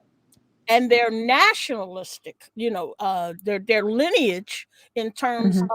of like, I'm Caribbean, I'm Jamaican, I'm this, I'm that, I'm not, I'm from Lagos, I'm from Hmm. uh, Chad, I'm from Nigeria, rather than, We're all you know, black. yeah, yeah, so that it differentiates them from the average ordinary descendant of the enslavement, and that's also caused a lot of derision. But you Oh yeah. can't blame black people from other countries because they have that lineage. The only thing is, um, there are some who will use that and say, "Well, I'm not like them," Oh yeah. rather than understanding that that whole idea of us as criminals and and lazy and all that stuff, that is, Welfare queens. yes, that's all part of the propaganda. Mhm. Mhm. It's all part of what uh s- they use in order to identify us and create that sense of inferiority to everybody else. Mhm. Hmm. And I mean, and a lot of Nigerian, a lot of immigrants. I mean, I'm gonna say it. There, a lot of them are coons just because they play into it, because they see it as, if I don't agitate, then I'll be able to push myself myself forward and Well, achieve more. yeah, yeah. Sometimes now, I kind of refrain myself from using those terms because those terms are actually what those are terms that they call us. That's what those, like they used to have dogs called coon hounds. Now the Yeah, coon hounds were the called hunting coon hounds dog. because yeah, back during enslavement and even after, with the slave patrols and things of that nature, they had dogs. The Hmm. coonhounds were originally bred for raccoons and things like that. They hunt that way, but we were called coons, so they used those dogs to hunt us, Oh, and I that apologize. was Thank you for that telling was me. yeah, that was another reason for using the term coonhound. Okay. Yeah. So I All right. kind of refrain from using it sometimes because um, coon, the real term, I mean, is with the way that the term has evolved is that Hmm.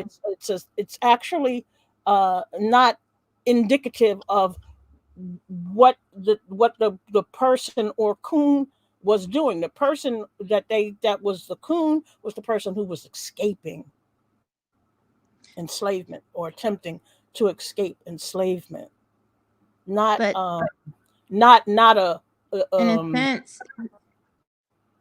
not a but in a and, sense, go ahead. isn't a lot of what some Black people do is escapism, like through placing themselves in closer proximity to whiteness, i.e., maybe marrying interracially, Yeah. or um yeah, it's for lack of a better term, I know it's a it, new I know it, it's a nuanced conversation. yeah, that part starts getting really complex, and it will take I Hmm. think it'll take us really too far outside. um Yeah. I'm gonna ask on one ask this question: is it because Africans believe they are better than African Americans? Well, actually, um yes and no. Okay. Programmed. Yeah, yeah. Most of everything that see, and this is why a lot of my lessons will go into the history of why we behave the way we behave. Like one of my essays that you might want to look at on one is the one that Hmm. talks about generation. In fact, what was the name of that? It looked for the word generational. Um, hold on, let me find it first. Hold on a second. Let me find it. Uh, Let me find it. It's called Generational Trauma and Perpetual Hmm. Victimhood Mindset. So take a look Okay. at that essay, and Okay. yeah. So take a look at Sh- that essay, and you'll discover more about why we behave the way that we behave. Oh, And another. another thing, one on one, Go a ahead. lot of that comes from that's just as much as there's a very strong sense of nationalism within Americans, and Nigerians or West Africans as well. They also had that same sense of pride, but you also have to realize that like the people that the Africans that do come here are they're the top 1% of those they're the top 1% of those of their country. They have the money, the wealth, and the thing, and the access to internet and TV and all these and social media. Hmm. So the overall image that's projected of African American isn't that of a positive one. It's very negative, Exactly. like It very propagandized, lazy, very, and which is um, which it's I easy. know what you're It's saying, easy for, which is and you know, why. and it is, Uh-huh. Go mhm, ahead. Go ahead. which is which um which why, and then a lot of them just do not have the they don't like they do not have that, they haven't done the reading to know they are being used as pawns Mhm. when they come That's to right. this country, so it's Mhm. easy to fall into that trap of, hey, I'm black like they're black, how come I'm getting all this stuff and you can't? It's because They you're must be lazy. lazy. They They must be must be lazy. lazy. They have to be Exactly. lazy. Like, look, I And that's, worked. I worked for what I have. oh yeah, and the thing about it is, white people, like white people are going to be for, they're not, they're going to feel more comfortable to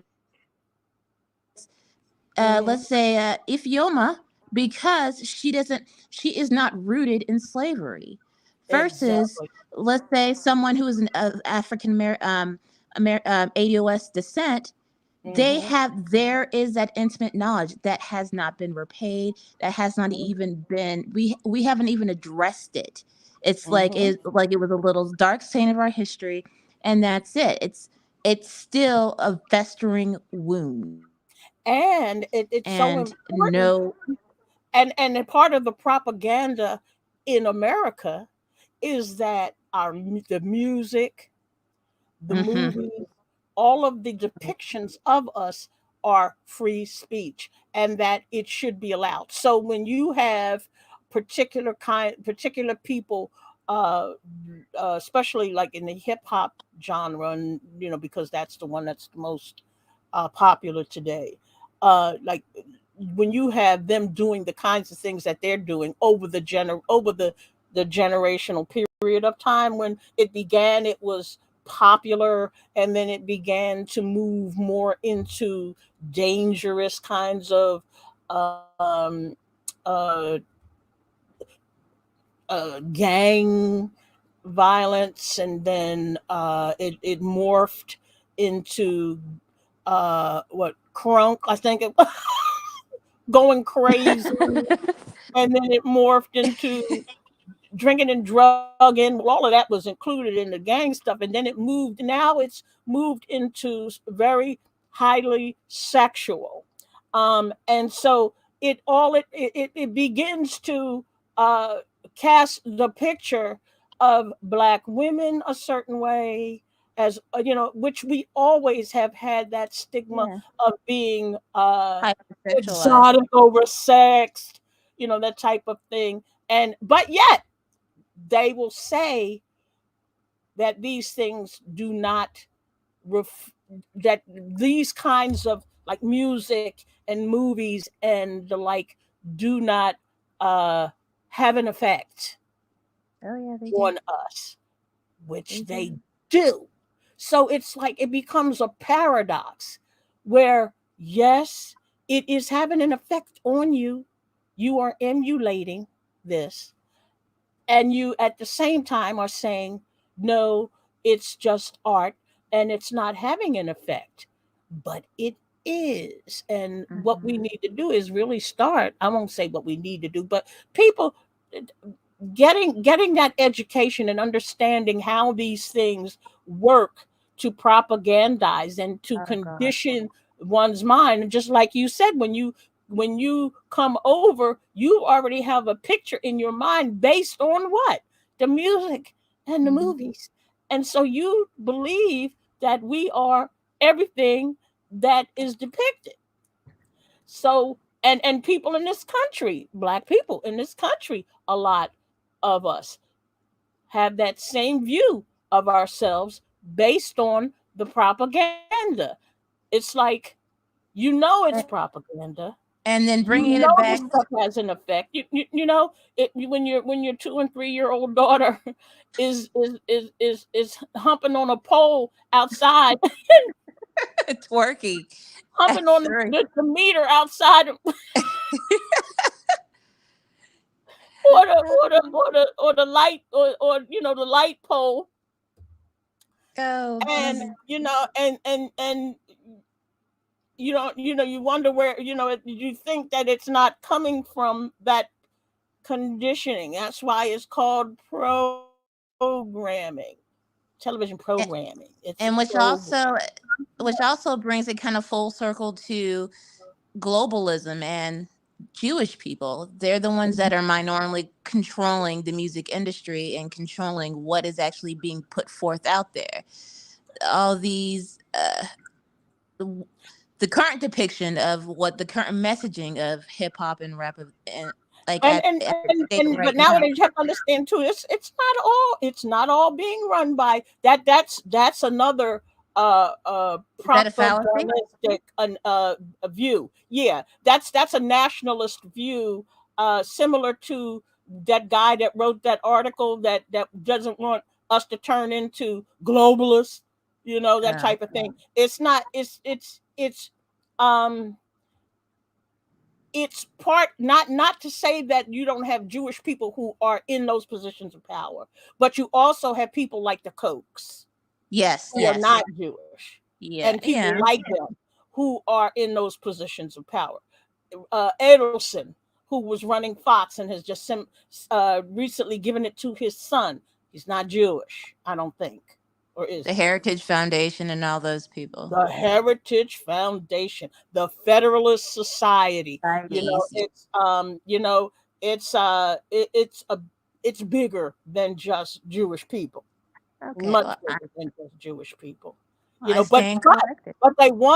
there are those who want you to believe that it is a bunch of Jews somewhere in some place down there. What's that, in the part of the Bilderberg group?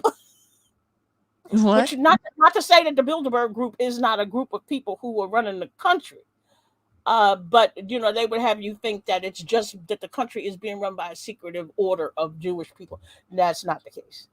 It's a Okay. but it's white people, Oh yes, white people. people who identify as white, As whether they're white Jewish or people. not. You know what I'm Uh, saying? yes, because on that census form, they're gonna check the white box. They're gonna check the white box. You know. That's right. But which I lost my train of thought. I'm sorry. That's Um, uh, okay, yes, was okay. the people in the people in power that are actually these record or music or entertainment execs are actually controlling the public perception of African Americans global on a Oh yeah. global perspective. Oh yeah. Yeah, and what they use money. They use money Yeah, to help push it along, to help I mean propagate it. they're going to push the low vibrational um hypersexualized commercialized Mhm. And that's just been the case. See, and once you learn the history of that, you realize that this has always been what was done in order to define the person of a black man and a black woman. I It's get it. I always been done through the generations in one form or another, because before there were movies, we were paraded around as overly sexual. We had to stop. We couldn't wear our hair out. We had to wear Mhm. covers for our hair because we were too distracting.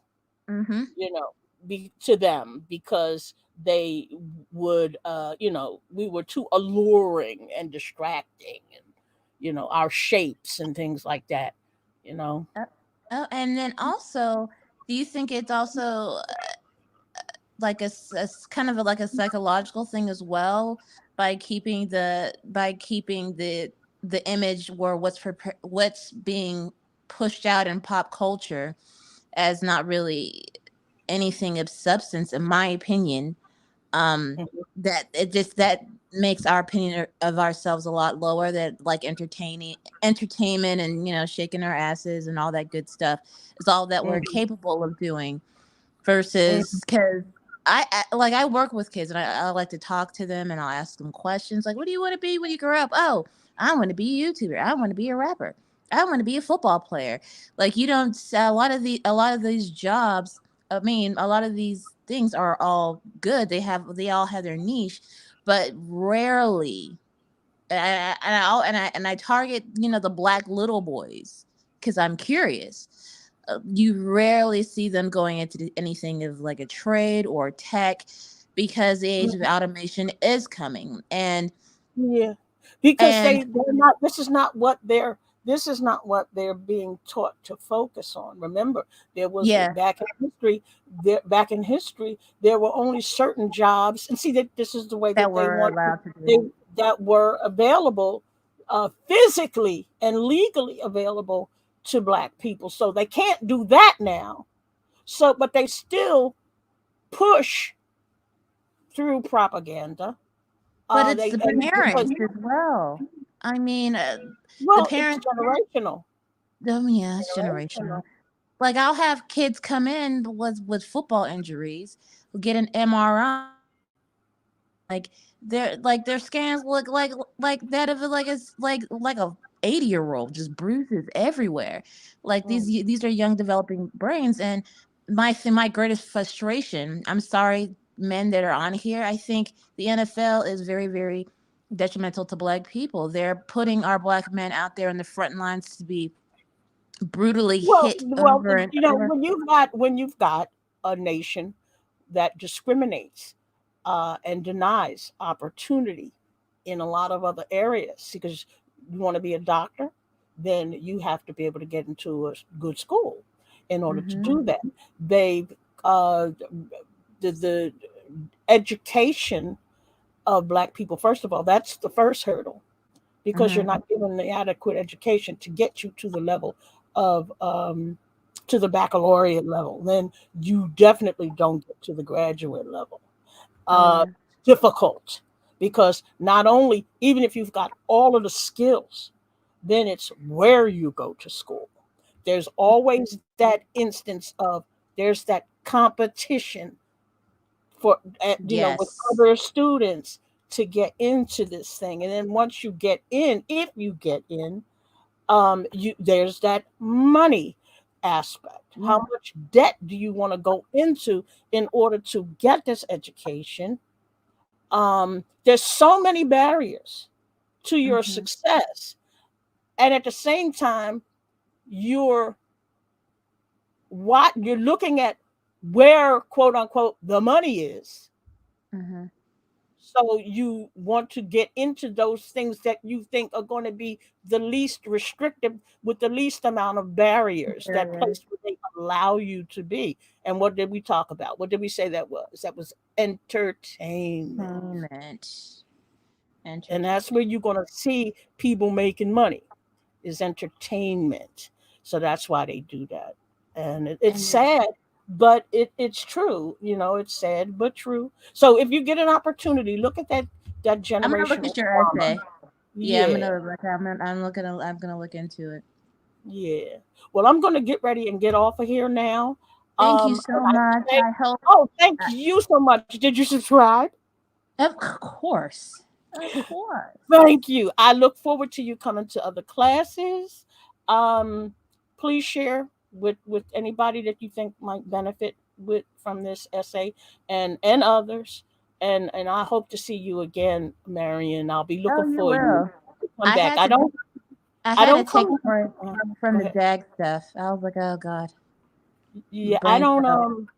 Yeah, I don't I don't come up that often. I don't, because I have to generally be inspired to do an essay, but this month of September, I must have been inspired as F because I've written 5 essays in 1 month, and usually I only do one a Really? month.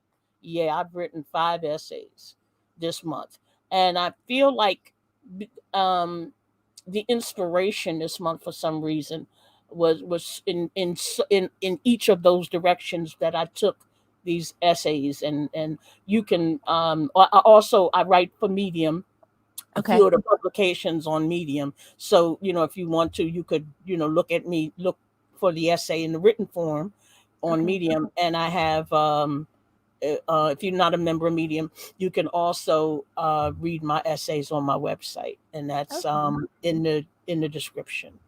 Are you Yeah, familiar with Dr. Tommy Curry? you talk about Tommy Curry? Yeah, Tommy Yes, Curry. yes, I've been I binging. adore Tommy Curry. In I've fact, been I have an binging all autograph. his stuff.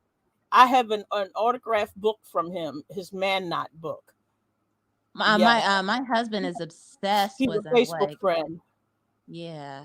Yeah, Oh my god. I love Tommy Curry because doc and he had to, now I won't say had to, but he moved to Edinburgh, Scotland, Yeah. because of the racism in this country Mhm. and his position on black men. I recommend anybody who is interested in black male studies, something that um like we have female studies. Mhm. I think we have, of course we have, I think there are a few black women's studies, but there's very little in terms of black male studies out there. He is the eminent Yeah, he's the authority on voice. Yeah. black male studies. And I think if people want to uh, understand the black male philosophically, and read his book called The Man Not. It's called Yeah, The my Man Dash Not. And yeah, I think he is brilliant. And I may even um, feature his book and read some of the things in his book Ooh, I would in love that. upcoming. Yeah, yeah. Well, thank you so much, Auntie Doctor. You well. I always see you in the chats, and I'm like, let me check this out and see what's going on. And I really, really appreciate it. Thank you. I Thank you appreciate for your coming up, time. because I'll tell you, I I I it fills me up. I'm not gonna cry. It fills me up when I'm able to engage with my students here, my light bulbs, and I'm so happy to welcome you in to the fold, into our community, into our classroom. And like I said, I hope to see you again soon. Oh, you will. Okay. You will, of All course. righty. Okay. Thank you so much. Bye now. Thank you, chat. I hope Bye-bye. you guys weren't too rough on me. Sorry if I hurt anybody's No, feelings. no. That's okay. That's okay. That's absolutely fine. Okay. All right. Goodbye. Bye bye.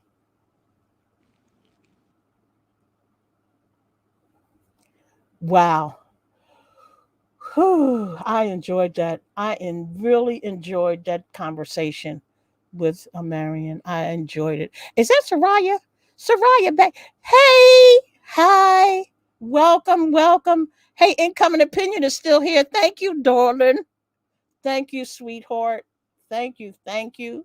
Thank you all for being here today. Uh, my classroom size was a little bigger. I really appreciate it. Do remember to like the video, and share it with people who you think may benefit from it. Um, I will be doing other racialized wording essays and lectures in the near future. Um, I wanted to give you a good idea of what supremacism, supreme, superior, all that means in terms of this nation and how it goes about promulgating that ideology of sovereignty, and how whiteness behaves in this entire culture of sovereignty. So you understand that even outside of race, you've got that superiority, that sovereignty going on. And when you introduce the idea of color and you imply that identification, when you imply that color as a value in humanity, the competition becomes a lot more difficult. And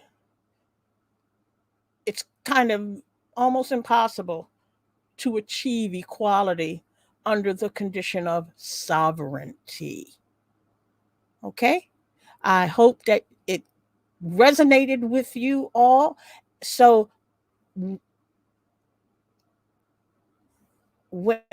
oh, geez, I don't want to do that. Hold on a second. Okay.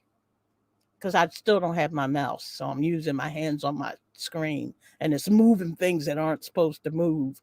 But uh, do look out for the next one, because I'm on a roll here and I'm going to be writing some more things and breaking down some more wording so that you understand that everything, absolutely everything, has a racialized connotation, has a racialized context.